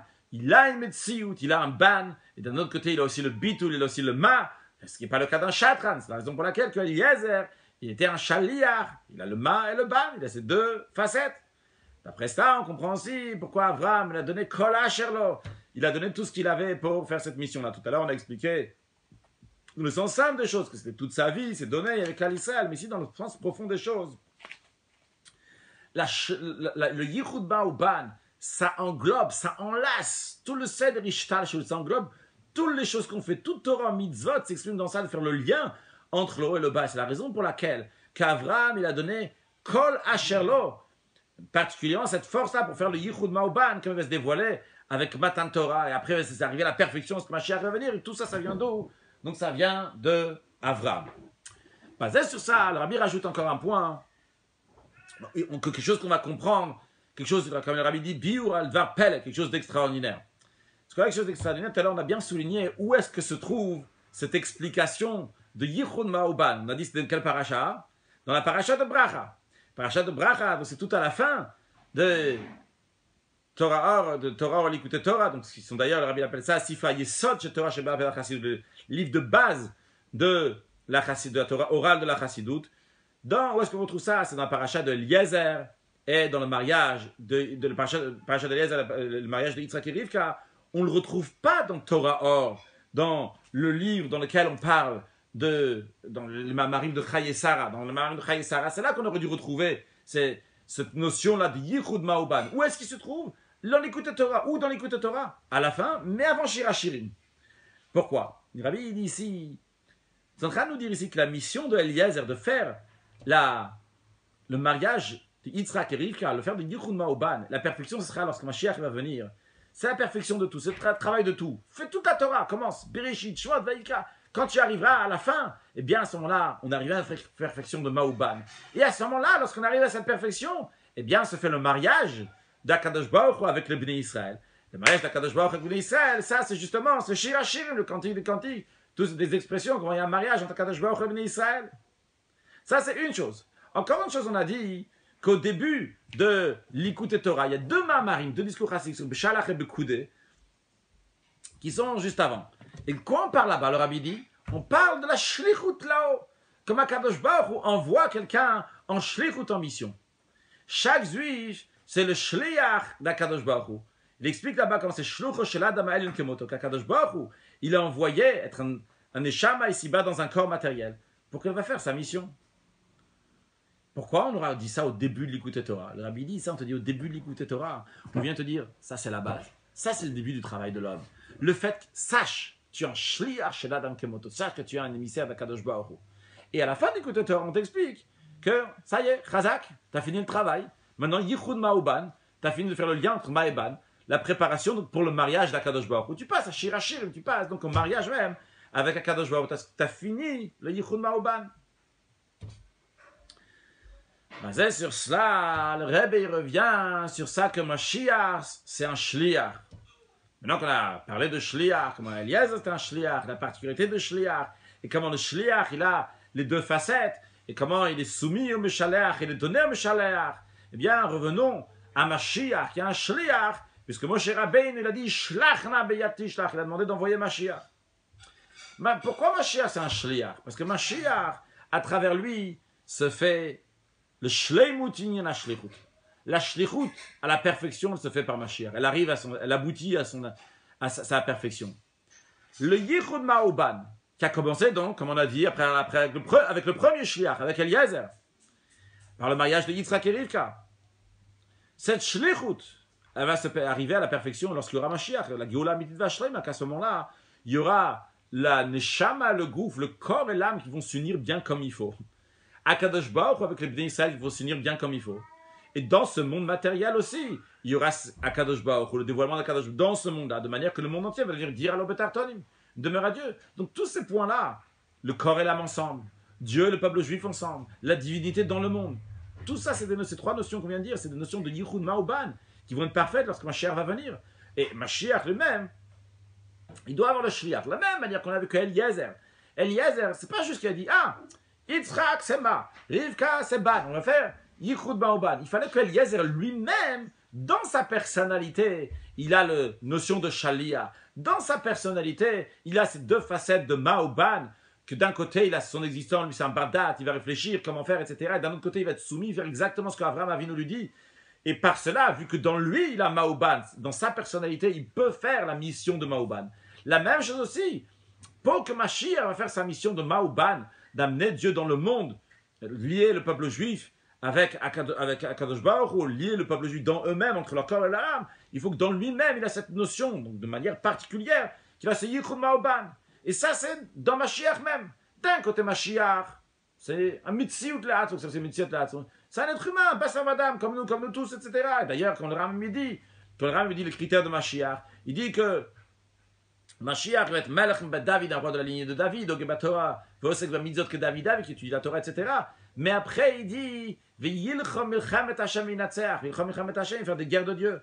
Le fait qu'il dit il va faire des guerres de Dieu, ça prouve qu'il se trouve dans un monde matériel. C'est pas quelque chose de spirituel, il se trouve dans un monde matériel. Et dans ce monde-là, il y a des menagim, il y a des choses qui sont contre même, qui sont contre lui. C'est pour ça qu'il a besoin de faire des guerres. Donc, d'un côté, ça, il est dans un corps matériel, c'est quelque chose de matériel, c'est une facette. D'un autre côté, tout en étant quelqu'un de matériel comme nous, mais il est shlut roshela d'amelion kemoto mamash. Il est l'émissaire de Dieu kemoto mamash. Donc, il y a ces deux facettes. D'un côté, c'est un bassar vadam, mais d'un autre côté, c'est kemoto d'amelion, comme un Kadosh Baruch Hu. Il représente un Kadosh Baruch Hu. Ici, c'est l'ambassadeur de Dieu. Le plus haut ambassadeur qu'il y a, on est tous des ambassadeurs de Dieu, mais le Mashiach, donc il motomamash. Pourquoi? Parce que pour faire le lien dans le peuple juif même, entre la Neshama et le corps, comme d'ailleurs le Rambam dit aussi, qu'un des rôles de Mashiach, c'est Yaakov Kolisal, l'Elerbaal Chazek Bika, qui va forcer, influencer le peuple juif, d'aller dans le chemin de la Torah, de renforcer la Torah. Pour cela, il y a besoin que Mashiach, donc c'est-à-dire amener la Neshama dans le corps du juif, amener l'âme dans le corps, que le corps va vivre ce que la Neshama dit qu'il faut faire. Ça, Yaakov Kolisal, que Mashiach va pousser le peuple juif à faire ce qu'il faut. Pour cela, il faut que dans lui-même, il va avoir ça. De même, pour faire le lien entre spirituel et matériel, il faut que dans lui-même, il va avoir ces deux notions de ma et ban, pas sans qu'il va les avoir. Chez lui, ils sont liés. Basé sur cela, on va revenir à ce qu'on a demandé avant ça. Quelle était l'idée de Moshe Rabbeinu? Qu'est-ce qu'il a quand il a demandé? Shlach na beyatishlach, on a demandé. Mais Moshe Rabbeinu savait très bien que si Dieu, il a dit, Moshe, toi, va délivrer le peuple juif. C'est pas Mashiach qui va délivrer maintenant le peuple juif. Dieu sait très bien que Moshe Rabbeinu ne va pas les délivrer à l'éternité maintenant. Il ne va pas les faire rentrer en terre d'Israël. Et pourtant, il a demandé à Moshe, pas Mashiach. Pourquoi Moshe Rabbeinu a proposé Mashiach? Basé sur ça, on va comprendre en vérité ce que Moshe Rabbeinu a voulu faire. On l'a déjà dit tout à l'heure en quelques mots, maintenant le Rabbi le développe. Ce que Moshe Rabbeinu a voulu faire, c'est faire un lien entre la première délivrance, on a dit, et la dernière délivrance. Faire un lien entre le premier libérateur et le dernier libérateur. Faire un lien entre le Goël Rishon et le Goël Acharon. Faire un lien entre Moshe et Mashiach. Dans ce séif-là, qui va durer juste quelques minutes, mais on va voir plusieurs notions que le Rabbi nous parle, donc de faire un lien entre une notion qu'on va appeler haut et une notion qu'on va appeler plus bas. D'un côté, on a Moshe. Moshe, c'est quoi son sujet essentiel? C'est la chorma, c'est la sagesse, la compréhension, c'est la Torah. Moshe Kibel Torah Misinai. Moshe, il a reçu la Torah. Zichut Torah Moshe Abdi, souvenez-vous de la Torah de Moshe, mon serviteur. Son sujet, c'est quoi? C'est la Torah, c'est la sagesse. Ça, c'est le point essentiel de Moshe Rabbeinu. On a Moshe d'un côté. Chorma, sagesse. Oh.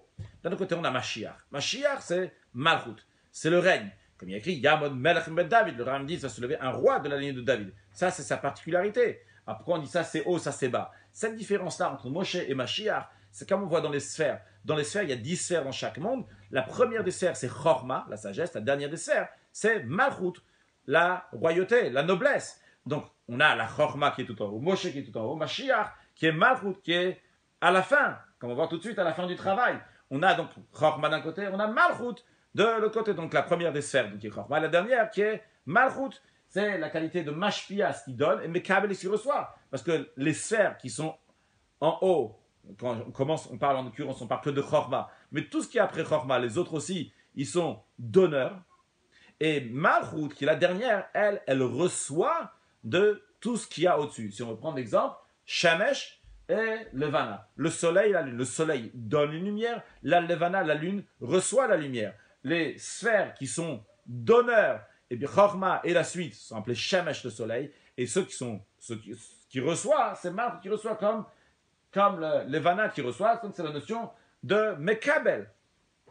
Donc en ce qui nous concerne, on a Moshe et Mashiach, le premier libérateur, le dernier libérateur, on a Chorma et Malchut, on a Mashpia, Mekabel, Shemesh et Levana, comme on vient de les expliquer. Alors, en d'autres mots, on a ici Moshe Rabbeinu qui a reçu la Torah. Quand il a reçu la Torah, il a reçu toute la Torah. La Torah, c'est la source, Mekor HaHashpa'ot, c'est la source de tous les flux, toutes les choses qui vont venir.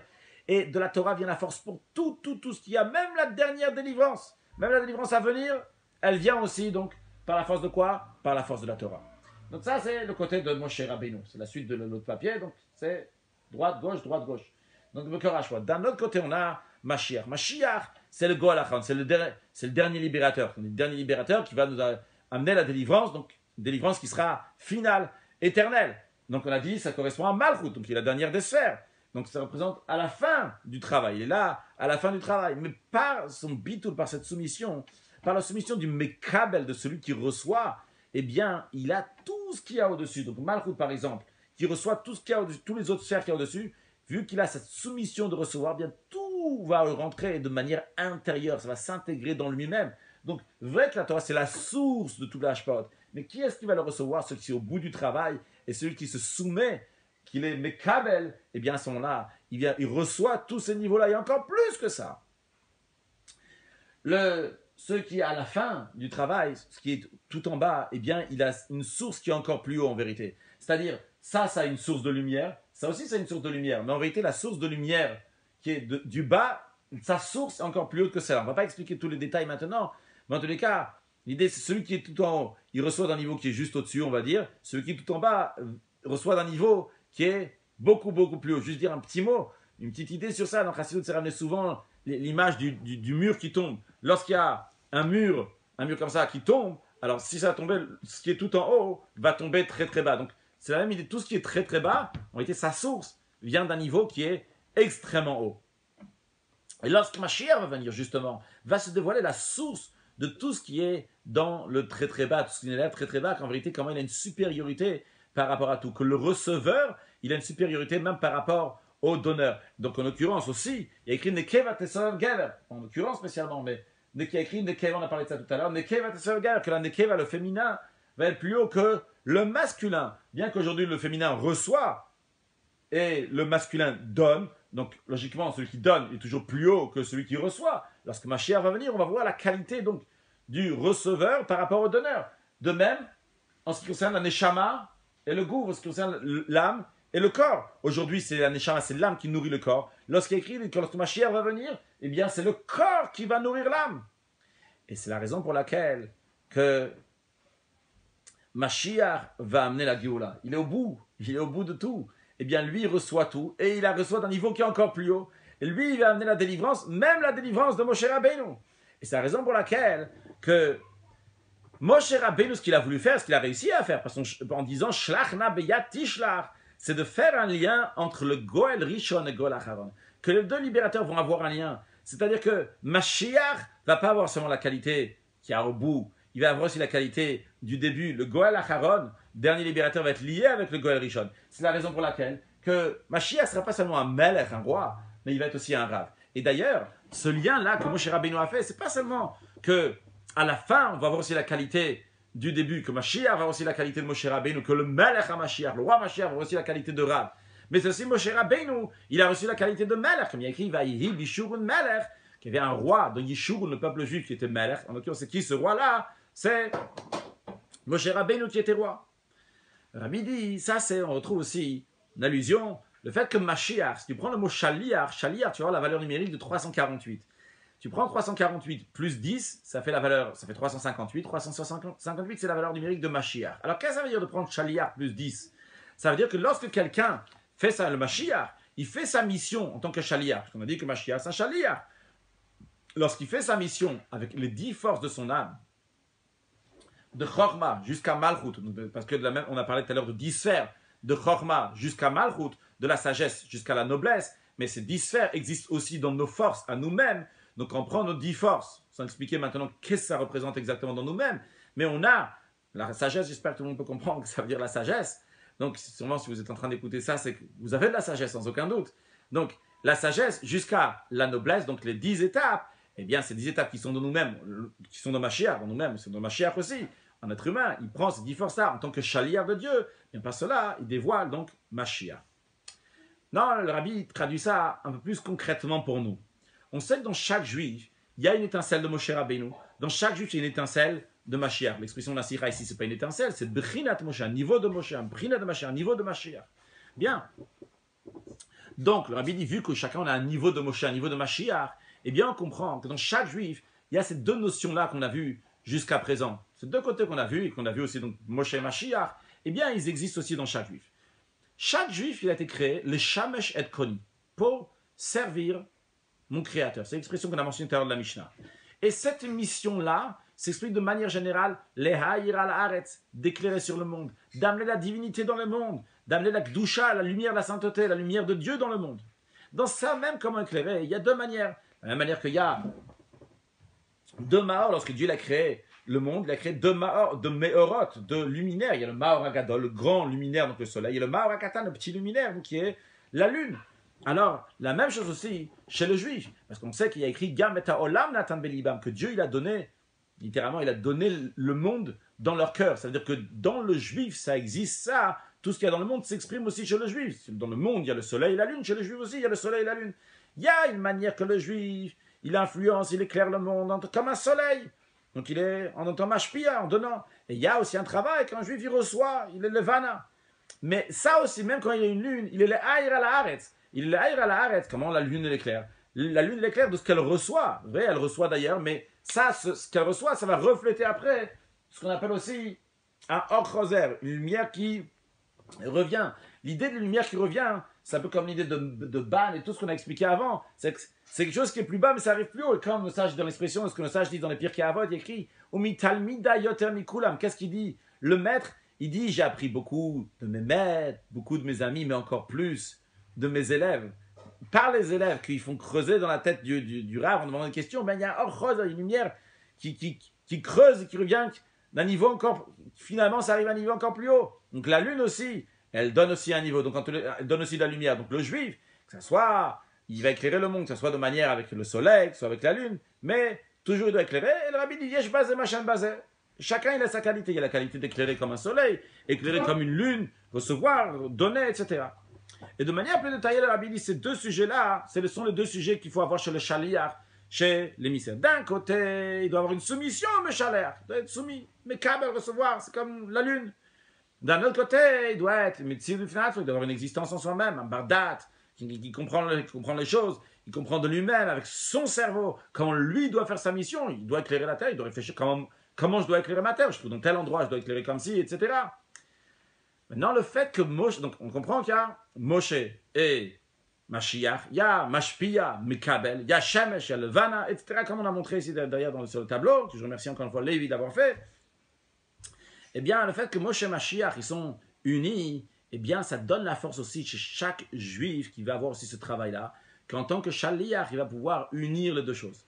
En parenthèse, le Rabbi rajoute qu'on retrouve aussi ça dans le mot Shemesh. Le Shemesh, il y a deux explications. On a ici un Shemesh, ça doit être en face de celui-là. Shemesh et les Shemesh.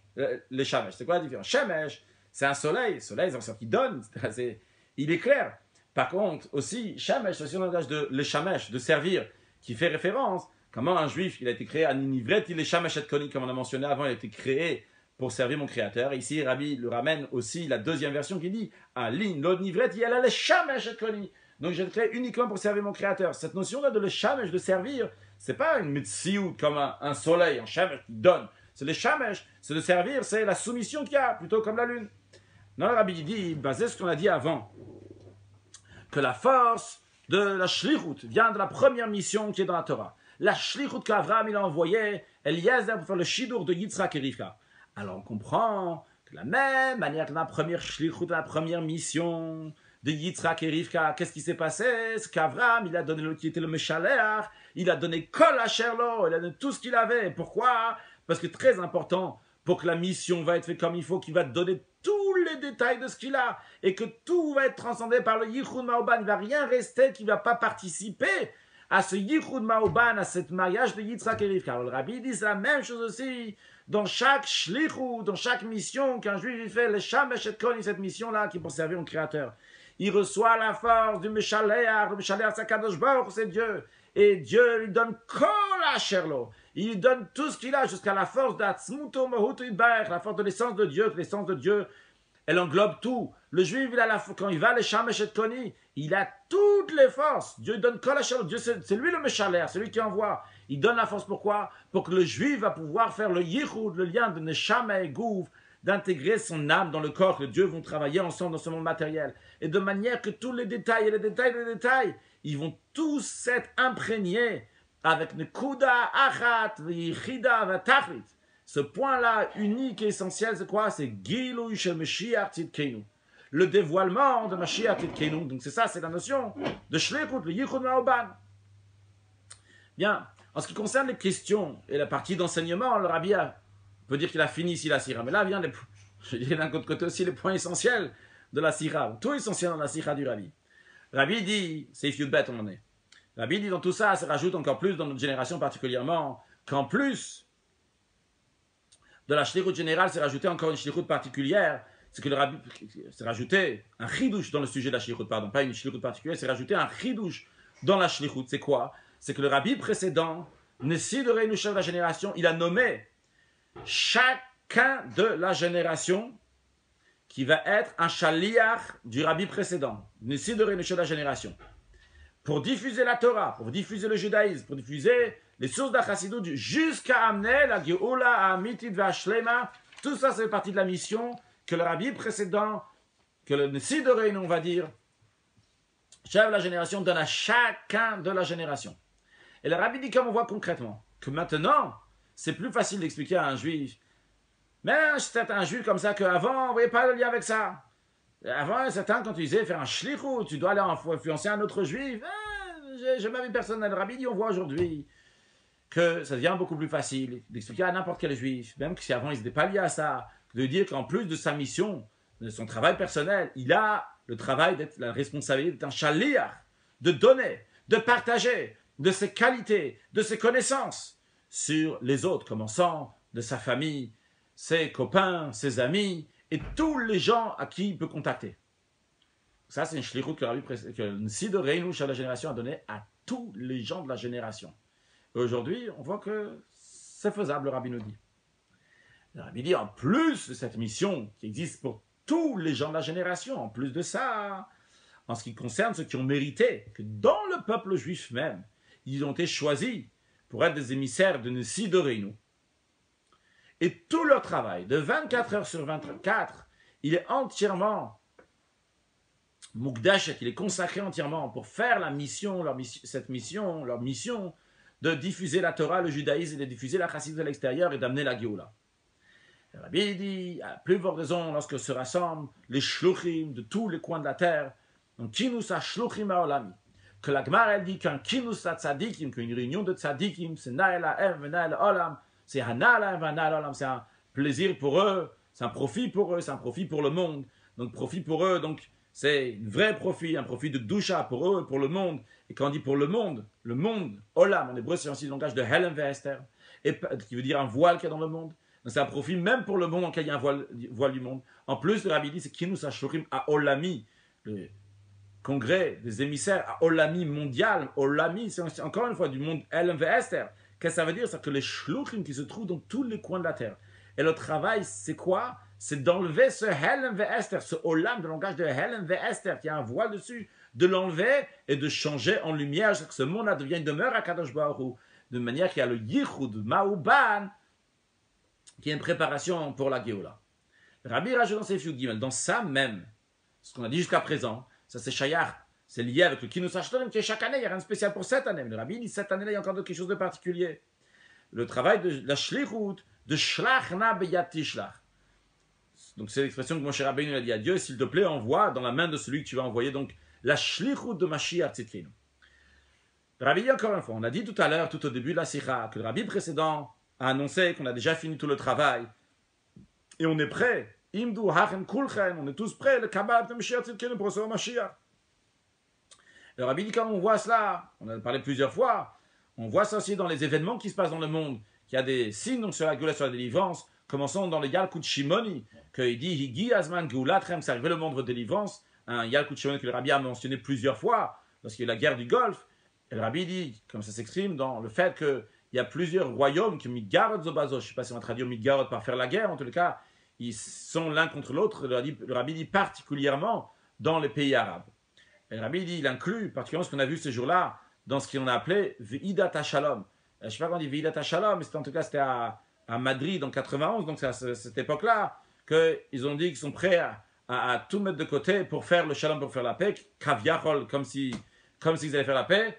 Au Paul Mamash, mais concrètement, le Dobim Veloyar. Le Rabbi, on voit, c'est une expression du Talmud qui dit il n'y avait ni ours, ni forêt. C'est une expression pour dire qu'il n'y a rien du tout concrètement. Le Rabbi dit il n'y a pas besoin de parler plus que ça sur ce sujet-là. Dans tous les cas, le Rabbi dit déjà, on voit donc des événements dans le monde qui disent plus que c'est la Géoula. Le Rabbi dit c'est déjà accompli le siman, le signe de l'année précédente. L'année précédente, c'était 5751. Hey Tafshin Nun Aleph, c'est le racheté, votre initial. Hayot et Eshtant Aren Uniflot, ça sera une année dans laquelle on va voir des merveilles. Le Rabbi dit ça s'est rajouté cette année et ça continue cette année parce que cette année-là, donc Tafshin Nun Bet, que le Rabbi dit d'Asicha, c'est Hayot et Eshtant Uniflot Ba, qui va y avoir des merveilles dans elle dans l'année, ou Betorah dans elle, que ces merveilles-là deviennent toute l'existence et la neshama de l'année qu'il y aura de merveilles. Et le Rabbi dit, on voit concrètement comment ça s'est fait, que le Mashiach fait la guerre de Dieu, il a la victoire dans plusieurs choses, et Davka avec une guerre de paix. Alors qu'est-ce que le Rabbi parle ici? Sûrement le Rabbi parle de lui-même, en tant que Mashiach, que il a fait des guerres de Dieu, Mitor Shalom avec paix, il a réussi, que ce soit la guerre du Golfe, que ce soit le fait que les Juifs, surtout, les Juifs sont sortis de la Russie, c'est une très très grande victoire, ces choses-là. Et le Rabbi, il rajoute, donc je continue sur le texte du Rabbi, ça c'est moi qui ai rajouté, donc continue le texte du Rabbi, Venit Saron, victoire, ça vient aussi du langage de Nitzriut, qui est l'éternité. Et le Rabbi, il dit, l'éternité, c'est lié aussi avec le dévoilement de Netzach. Netzach, c'est avec 3 lettres, Nun, Tzadik, Chet. Nun, le Rabbi dit, ça fait référence au char, à Nun, à la 50e porte. On sait qu'il y a 50 portes de Bina, de compréhension. Aujourd'hui, on peut en atteindre seulement 49. Moshe Rabbeinu, en tous les cas, on atteint 49. Et la 50e porte, c'est comme Mashiach va venir. Donc, le Rabbi dit Netzach le Nun, ça fait Shar Nun, ça fait référence à la 50e porte de compréhension.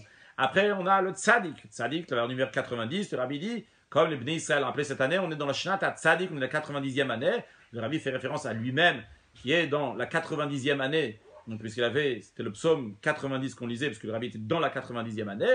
Et le Rabbi dit Chet, le Chet de Netzach, le Chet c'est le 8 qui fait référence à Mashiach Tzidkenu qui est lié avec 7, comme on sait qu'il y a Shmona Nesich et Adam, il y a 8 ce qu'on appelle des princes, donc parmi les êtres humains, donc parmi les princes, ces princes-là, donc il y a un de ces 8-là, c'est Mashiach. De ça on comprend, le Rabbi dit que puisque les Shluchim, ils sont déjà depuis longtemps, après le début d'avoir commencé leur Shlichut ils ont déjà commencé, ils sont bien avancés dans leur Shlichut, leur Shlichut, de diffuser le judaïsme, de diffuser la Torah, le judaïsme, la Chassidut, et pas seulement qu'ils sont depuis longtemps après avoir commencé la Shlichut, Miloui, peut-être un peu différent, parce que Miloui Atralat Shlichut. Bon, en tous les cas, je traduis seulement Atralat, Miloui Atralat Shlichut, c'est accompli le début de la Shlichut. Le Rabbi dit encore plus que ça, même après le milieu de la Shlichut, ils ont déjà dépassé ça, et encore plus que ça, on a fini la Shlichut, comme le Sid de Reino a dit, chez la génération a dit, et quand même la Géoula n'est pas venue. Alors il faut dire qu'il reste encore quelque chose qu'il faut faire pour amener la Géoula concrètement. C'est quoi? Le Rabbi, pour comprendre c'est quoi, le Rabbi dit, après ce qui est connu, le Rabbi ramène le Barthénoura qui dit que dans chaque génération naît quelqu'un de la descendance de Yehuda, de la tribu de Yehuda, qui est apte à être Mashiach pour le peuple juif. Il ramène le Khatam Sofer qui dit que dans chaque génération il y a quelqu'un qui est un tzad, qui est un juste, qui mérite d'être le libérateur, c'est arrivé le moment quand Kadosh Baruch Hu va se dévoiler à lui et va l'envoyer. Le Rabbi dit, et basé sur ce qu'on vient de dire, et basé sur ce que le Rabbi précédent, Nessi de Reinu, le Rabbi souligne, Nessi de Reinu, a Shaliach Hayachid Shebedorenu, il souligne pas, donc grave, c'est moi qui dis souligne, il n'a pas dit le Shaliach de la génération, le Shaliach Hayachid Shebedorenu, le seul Shaliach de la génération, Hamashiach Hayachid Shebedorenu, le seul Mashiach de la génération, qui a dit qu'on a déjà fini le travail. On comprend que ça commence s'accomplir le Shlach Nabiyat Tishlach, la mission du Rabbi précédent. Donc ça commence sa mission à lui. En autre mot, le Rabbi est en train de dire ici que maintenant, nous, les Shluchim ont fini la mission. Et qu'est-ce qu'il faut faire maintenant? C'est la Shlichut du Mashiach. C'est un peu ce que le Rabbi le dit ici en Parashat Noach. Tout ça dépend de Mashiach. Il a parlé aussi là-bas de Kiddush Levana, Bikshut Hashem Elokeim David Mak, ce qui va se rejoindre un peu ce qu'on va dire dans un instant. Je rejoins aussi un peu ce qu'on a dit la semaine dernière, qu'on a dit que la Metsiout du Mashiach est là, l'existence du Mashiach est là dans Parashat Vayera, et le dévoilement de Mashiach aussi il est là. Qu'est-ce qui reste maintenant, le Rabbi dit?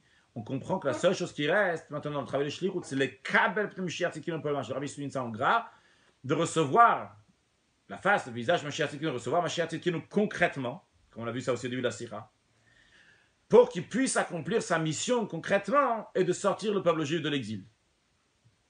C'est le Kabel de Mashiach Tzidkenu, recevoir Mashiach Tzidkenu, ça rejoint ce qu'on avait appris aussi dans Parashat Noach, Tafshinun Bet, Bikshut Hashem Elokeim David Malkam, de demander le roi David de redemander le Melech HaMashiach. Aussi, dans la semaine dernière, Rabbi a dit qu'il y a déjà le Metziou du Mashiach, le Gaou du Mashiach, parce que les Kabel, il faut recevoir Mashiach Tzidkenu. Les Kabel, ils sont traduits, les mots, les Kabel, c'est pour recevoir quelque chose qui est déjà là. Quand les Havi, c'est pour amener quelque chose qui n'est pas encore là. Tu veux amener telle situation. Ici, quand il est le Kabel de Mashiach Tzidkenu, c'est que Mashiach Tzidkenu est déjà là. Il est déjà dévoilé. À toi maintenant de le recevoir. Rabbi dit, ça c'est encore plus souligné dans le Shabbat Parashat Rayesara, dans lequel ça se passe, le Kinus HaShluchim, dans lequel on a lu, à propos, donc ce matin, le Rabbi, qu'on a dit tout à l'heure, le Fabrin, c'est à 13h30, c'est l'après-midi, donc on a lu dans la lecture de Rayesara, qu'Avraham il envoyait Eliezer pour le mariage de Yitzhak et Rivka, que ça donne la force pour la Shlichut, et particulièrement la Shlichut, la perfection de la Shlichut de Mashiach Tzidkenu. En plus de Rabbi, on est Shabbat Vachim du mois de Kislev, que le mois de Kislev, c'est Chodesh HaGeoula, c'est le mois de la délivrance. Et en plus de ça, c'est le Chodesh de Matan Torah, le Chodesh du don de la Torah, de Pnimiut Torah. C'est-à-dire, on sait qu'il y a 6 mois en été, il y a 6 mois en hiver. Il y a 6 mois en été, le 3e mois de l'été, c'est quand on commence Nissan, Iyar, Sivan. Bien, Sivan, c'est le 3e mois, c'est le mois dans lequel il y a eu Matan Torah. Alors la même chose aussi dans les 6 mois d'hiver. On a Tishri, Cheshvan, Kislev. Et Kislev, donc c'est le 3e mois. Et il y a aussi un Matan Torah. Qu'est-ce que ça veut dire? Il y a un seul Matan Torah. Le mois de Sivan, on a eu Matan Torah de la partie dévoilée de la Torah. Donc ça, c'est lié avec les mois de l'été. On a le Kaïtz ici. Donc on a l'été. De l'autre côté, on a les mois de l'hiver. Encore une fois, on voit que, quand on a vu un peu dans l'esprit de tout ce qu'on a vu, que par le bas, on arrive à un niveau encore plus haut. Donc on a la partie dévoilée de la Torah qui est liée avec la période des pluies. Donc ça, c'est le mois de Kislev. Et particulièrement ce mois de Kislev. En Tafshinun Bet aussi, cette année en 5779, on a 2 jours de Rosh Chodesh Kislev, donc de Chodesh HaGeoula, de délivrance. Rabbi rajoute, chose suivante, a rajouté, que les pluies sont liées aussi avec la mission du Mashiach, du bas vers le haut. Le même esprit que la lune. Ve'ed yale min haaretz. Il y a écrit une vapeur monte de la terre. Qu'est-ce qu'on voit? Que min haaretz, de la terre, de ban, une shama dans un corps. On voit donc du bas, de la terre. C'est-à-dire qu'on prend du chumriyut, la matière, on en fait gashmiyut. C'est une matière déjà moins que chumri. De gashmiyut de matière, on en fait un ed. Ed, on en fait de la vapeur. C'est déjà, Rabbi dit, c'est yisod avir. Je ne sais pas si c'est la bonne traduction de dire c'est de l'air. En tous les cas, c'est beaucoup plus fin. C'est le plus fin. Donc il monte du bas vers le haut. Et Rabbi dit comme ça monte encore plus haut que le veruach elokim merachef et apnei hamayim. On sait que quand Dieu a créé le monde, le vent de Dieu, l'esprit de Dieu qui planait sur l'eau, le Midrash dit c'est quoi? C'est Ruach HaMashiach, c'est l'esprit du Mashiach. Et Rabbi dit comment ça peut être plus haut que ça? Parce que ça se fait, la tria se fait la résurrection, donc la neshama du Rabbi précédent concrètement, qui est neshama dans un corps. C'est-à-dire, il y a le Ruach Elokim, l'esprit de Dieu comme il est merachef et apnei, le Ruach du Melech HaMashiach comme il est au-delà de l'eau. Donc il a un niveau, en effet, un niveau qui est haut, mais il n'est pas lié encore avec la matière. Mais justement, on te dit que ça doit être lié avec la matière. Donc qu'est-ce que ça veut dire? Ce Ruach Elokim, ce Ruach du Melech HaMashiach, eh bien, il rentre dans la Neshama, comme ça je comprends, dans le cas dans la Neshama du Rabbi précédent concrètement, et que par cela, donc il y a la venue de Mashiach. Yud Dalet. Là, le Rabbi dit, il vient l'enseignement concret qu'on doit en tirer quand on est au début. Kinus HaShluchim HaOlamim. Tout d'abord, on doit sortir avec la proclamation et l'annonce à tous les shluchim que le travail de la shlichut maintenant de chaque juif s'exprime de recevoir Mashiach Tzidkenu, Pnei Mashiach Tzidkenu. C'est-à-dire que tous les détails du travail de la shlichut, de la diffusion de la Torah, de la diffusion du Dijay, de la diffusion de Chassidut, doit être transcendé, doit être imprégné avec ce point-là. Comment ça amène à Kabbalat Mashiach Tzidkenu? Comment ça à recevoir Mashiach Tzidkenu? Et comme le Rabbi dit soulignait dans le thème du Kinus de la réunion cette année, ça c'était le thème du Kinus HaShluchim en 5752, tous les jours de ta vie pour amener l'avenue de Mashiach. Le Rabbi dit qu'est-ce que ça veut dire? Tout le travail, pendant tous les jours de ta vie, donc chaque jour même, dans chaque détail, dans chaque heure du jour, eh bien, doit être imprégné de Havi Limot HaMashiach. Quand le Rabbi dit imprégné, c'est pas seulement les rabots pour rajouter, comme il y a écrit dans plusieurs autres endroits. Quand on dit les rabots, ça veut dire que lui, le shaliach, il se trouve dans un endroit, il attend que Mashiach il vienne. Quand Mashiach va venir, il va prendre part dans cela, il va profiter, etc. Quand on dit les Havi, c'est-à-dire qu'il fait tout ce qu'il peut, tout ce qui dépend de lui, les Havi Limot HaMashiach, pour amener à Mashiach, pas seulement Limot HaMashiach au jour de Mashiach au pluriel, parce qu'il y a Mashiach quand il est pas un jour, mais il y a plusieurs jours, Yemot HaMashiach. Le Rabbi traduit pas seulement comme Mashiach, il est Becheskat Mashiach. Il a seulement la présomption d'être Mashiach, mais tout Yemot HaMashiach. Même la Shlemoun de la perfection de Mashiach Vadaï. Peut-être que le Rabbi dit ça. Bon, d'abord expliquer ce que le Rabbi dit sur texte. Il y a Becheskat Mashiach. Mashiach, il a une présomption d'être Mashiach. Il a fait plein de choses. Et après, parce que Mashiach, il est Mashiach Vadaï, on est sûr et certain que c'est lui le Mashiach. Le Rabbi dit, c'est pour ça qu'il y a écrit Mot HaMashiach les jours de Mashiach. Alors, je rajoute que peut-être le Rabbi dit ça, parce qu'il vient de dire avant les Havili Mot HaMashiach, amenez la vie de Mashiach. Alors, les Havili Mot HaMashiach, on te dit, recevoir Mashiach Tzidkenu, et de ce que Mashiach est déjà là, tu dis les Havili Mot HaMashiach. Alors peut-être le Rabbi explique que justement, il y a maintenant Mashiach, et le Becheskat Mashiach. Et il faut que toi tu les Havili Mot HaMashiach, donc tout faire jusqu'à ce que ça va être Mashiach Vadaï. Peut-être c'est ça, peut-être c'est pas ça du tout l'explication, peut-être déjà, le Nessi de Reinu c'est Mashiach Vadaï. Et donc, il n'y a pas, c'est pas ça l'explication. Mais en tous les cas, le Rabbi dit ici, Yemot HaMashiach, c'est des jours, il y a la période de Cheskat Mashiach et Mashiach Vadaï. Le Rabbi dit, quand je dis que le site de Reinu, c'est peut-être Mashiach Vadaï, peut-être c'est ce que le Rabbi veut dire dans Sikha. Personnellement, je n'ai pas de doute que le site de Reinu, chez la génération, c'est Mashiach Vadaï. Il n'y a strictement aucun doute sur ça. Parce que le Rabbi le dit. Je parle sur le plan halachique. Est-ce que c'est Cheskat Mashiach ou Mashiach Vadaï? Je dis clairement, pour pas qu'il y ait des doutes, Chas Shalom, dans quoi que ce soit. Alors, le Rabbi dit, l'intention de Pashto c'est quoi?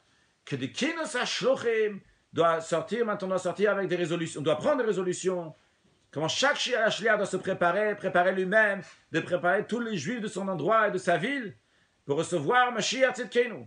Comment cela, le Rabbi dit? Par ça qu'il explique le sujet de Mashiach, comme il est écrit, comme il est expliqué dans la Torah écrite et dans la Torah orale, de manière qui va être mitkabel, qui va être reçue chez chacun en fonction de sa compréhension. J'explique le terme ici, que ça soit clair, qu'il n'y a pas d'embrouille, que le Rabbi dit de manière que ça soit compréhensible. C'est pas Chas Shalom de dire qu'il ne faut pas expliquer à certains parce qu'ils ne vont pas comprendre. C'est pas ça que le Rabbi dit. Le Rabbi dit qu'il faut expliquer à tout le monde, et comme d'ailleurs le Rabbi va expliquer dans un instant, donc c'est la mission de tout le monde. Mais ça, il faut expliquer comme c'est dans la Torah écrite ou dans la Torah orale, de manière que ça va être compréhensible à tout le monde. C'est-à-dire, casse-toi la tête, comment faire que chacun va pouvoir bien recevoir ce sujet-là, que tu vas bien l'expliquer comme écrit dans la Torah écrite, dans la Torah orale, tu vas le comprendre. Et le Rabbi dit, ça donc expliquer comme c'est écrit dans la Torah écrite, dans la Torah orale, cela inclut, en étudiant les sujets de la délivrance, les sujets de Mashiach, et particulièrement, comme ces sujets-là sont de manière de Chochma, Binadat, donc dans les sujets de la Chassidut Chabad. Le Rabbi dit, et puisque c'est le travail Bisman Azet de notre époque, de maintenant, on comprend, c'est lié avec chaque juif. Et le Rabbi dit, Bli Yotze Minaklal Klal. C'est en Yiddish aussi, il y a écrit en Uislam Klal. C'est sans exception. C'est que tout le monde, ça c'est son travail, donc de se préparer, les juifs à l'endroit où il est, dans sa ville, pour recevoir Mashiach Tzidkenu. Comment? En expliquant les sujets de Mashiach, comme est expliqué dans la Torah écrite, dans la Torah orale, en étudiant les sujets de Geoula ou Mashiach, et particulièrement dans la Chassidut Chabad. Seif Tadvav, dans les Seif, le Rabbi nous dit, Vehiratson, que Dieu fasse, que par ça, que chaque chaliar va faire son rôle à la perfection. Perfection, c'est-à-dire avec les 10 forces de son âme. Et particulièrement que tous les shluchim vont se réunir avec cela. Eh bien, ils vont amener tout de suite le dévoilement et la perfection du chaliar essentiel, le vrai Ikari Vamiti, avec le dévoilement de ces 10 forces, le Shlach, Na, Beyat, Tishlach, le Shliach qui est dans notre génération. Donc le Rabbi précédent, le Sid de Reinu. Le Rabbi dit, comme c'était dans la génération précédente, que le Rabbi précédent s'est uni avec son père. Il était son fils unique. Et de manière qu'on a la perfection de Shivat Knea Menorah, les 7 branches du candélabre, on a les 7 générations. Le Rabbi fait référence donc à la première génération depuis le Admour Azaken, Rabbi Shtanzam, jusqu'au Rabbi qui est le 7e génération. Le Rabbi dit, Ve'od ve'ikar, encore un point essentiel, puisqu'on a déjà fini le travail de Shlichut. Eh bien, chaque chaliar vient chez le vrai Meshaleach, Kadosh Baruch Hu, et il dit à Kadosh Baruch Hu, j'ai fait ma mission. Maintenant, c'est à ton tour de faire ta mission, Kaviachol, Puisqu'Akadosh Baruch Hu lui aussi, Magid Varav le Yaakov, il dit ses paroles à Yaakov, c'est parce que il nous demande de faire, lui-même il fait. Donc aussi, Akadosh Baruch Hu lui-même, avec ses 10 forces de l'âme, de la même manière que nous, Shluchim, on prend les 10 forces de l'âme pour amener Mashiach. De la même manière aussi, Akadosh Baruch Hu, donc Atzmut Omot, l'essence d'Akadosh Baruch Hu, avec ses 10 forces, c'est-à-dire avec les 10 sphirot. Donc il est Mashiach Tzidkenu lui aussi. Il a le Shlachna Biyat Tishlach. Et donc les Shluchim viennent chez Akadosh Baruch Hu. Nous on a fait notre mission. Et bien maintenant, Shlachna Biyat Tishlach. S'il te plaît, envoie nous le Mashiach Tzidkenu concrètement. Et même s'il peut y avoir encore un doute, parce que peut-être Akadosh Baruch Hu il veut laisser encore les Juifs un instant en exil pour la grande satisfaction qu'il a pendant l'exil, que le peuple, ça lui fait un grand plaisir, que le peuple juif fait un bon travail. Eh bien, le Juif il dit tout ce qu'il y a écrit, tout ce qu'un Balabait te dit de faire, fais, à part ça. C'est qui le Balabait? C'est Akadosh Baruch Hu. Tout ce qu'Akadosh Baruch Hu te dit de faire, fais, à part sortir, à part de rester un instant, chas v'shalom, dans une situation de tsé, d'extérieur, à l'extérieur de la table d'Akadosh Baruch Hu. Alors les Juifs, ils demandent, ils exigent à Akadosh Baruch Hu, Shlachna beyat tishlach. Envoie le Mashiach. Le Rabbi dit, qu'est-ce que ça veut dire ici, Shlachna beyat tishlach? C'est l'année. Et au début de cette année de Yad Tishlach, et Amen, parce que Yad Tishlach, comprends Tishlach, ça fait 5700, on va dire, Heitashid la Matret, ça fait 5738, et quand tu prends encore Yad Tishlach, avec le He, tu rajoutes un He avant, ça va te sortir 5752. Donc le Rabbi dit, dans l'année de Yad Tishlach, dans l'année 5752, au début de cette année, amène déjà la Géoula Amit Idvashta de délivrance. Avec la perfection dans le travail de la Shlichut, comme on a dit, c'est la fin de l'Ikut Torah de Parashat Bracha, là-bas, donc on parle de Yichud Ma'ubad. En même temps, on a la perfection donc, du mariage d'Akadosh Baruch Hu et le peuple juif, parce qu'après, à la suite, on a dit de Vezot Bracha, on a le Shir Hashem, qui est le mariage d'Akadosh Baruch Hu et le peuple juif. Et les rabbis rajoutent dans la parenthèse, et particulièrement par ça qu'on reçoit sur soi la bonne résolution d'étudier tout le livre de Torah Or et de l'Ikut Torah, toutes les parties jusqu'à la conclusion, que par l'étude de la Torah dans ces sujets-là, on en presse encore plus la Hamshacha pas le plus concrètement. Jusqu'à qu'on arrive donc au moment que Nekeva Tesorev Gaver, que le féminin va être plus haut que le va littéralement entourer le masculin va être encore plus haut, c'est-à-dire dans le sens ici que le féminin c'est le peuple juif, et Akadosh Baruch c'est le masculin. En autre mot, qu'Akadosh Baruch remercie, si on peut s'exprimer de telle manière, le juif. Et chaque juif individuellement, et tous les juifs de manière générale sur leur travail, même si leur travail n'a pas été à la perfection, il amène tous les juifs en Eretz HaKodesh, en Terre Sainte, au Yerushalayim HaKodesh, à Jérusalem, au mont du Temple, à HaKodesh, au troisième Beth Amikdash, l'essentiel, que ça soit Tekef ou Miyad Mamash, que ça soit tout de suite. Donc cette sikha très importante, fondamentale, que le Rabbi nous dit que la shlichut, la mission de notre génération, c'est quoi? La shlichut, la nouvelle shlichut maintenant, c'est que tout doit être imprégné avec les kabel pnei Mashiach avec ce point-là. Alors, vu qu'on a vu beaucoup de choses, c'était un peu éparpillé, conclure, même si ce n'est pas dans l'ordre, quelles sont les résolutions à prendre suite à cette sira. Premièrement, le Rabbi nous dit, qu'en tant que Shluchim, donc comment se préparer, de préparer tous les Juifs dans son endroit et dans sa ville pour le Kabbal de Mashiach pour recevoir Mashiach. Deuxièmement, le Rabbi nous dit que chaque détail dans le service de Dieu doit être imprégné de manière dévoilée, Gilouy Mashiach Tzidkenu, dévoilé Mashiach Tzidkenu. Troisièmement, le Rabbi nous a dit aussi, donc, d'annoncer à tous les shluchim que leur travail, le travail de chaque juif maintenant, c'est quoi? C'est de recevoir de Mashiach Tzidkenu. Quatrième point, le Rabbi nous dit que chaque action dans la diffusion de la Torah, le judaïsme et les sources d'achasson extérieure doit être imprégnée avec ce point-là. Comment ça va amener à Mashiach Tzidkenu? Donc, ces 4 points qui sont peut-être un seul point, mais à chaque fois on revoit le même point sous différents angles, mais concrètement, encore un 5e point, le Rabbi nous dit que chaque détail de la journée, on a dit c'est-à-dire que chaque détail dans la journée doit être pris avec cette notion d'amener Mashiach, faire tout ce qu'il peut pour amener Mashiach. Et ça, c'est le but du Kinus HaShluchim. 6e point, le Rabbi expliquait à tous les endroits, à tous les juifs, dans l'endroit où on est, dans la ville, etc., le sujet de Mashiach, en étudiant le sujet de Mashiach et Goula, on a dit donc d'expliquer de Bafan Amical qu'ils vont recevoir. Et 7e point, le Rabbi nous dit d'étudier le livre de Torah et l'écoute de Torah. Donc, tous les parties, ça mène encore plus vite la Hamshacha, que Dieu fasse, qu'on puisse accomplir cette mission et aider le Mashiach, concrétiser sa mission, et que nous, on puisse le Kabel Pnei Mashiach Tzidkenu, avant déjà de commencer le Kinus HaShluchim avec le Rabbi cette année, à 770, en Eretz HaKodesh, à Yerushalayim, Ira Kodesh, ton troisième Beth Amikdash, très prochainement. Une excellente journée à tout le monde.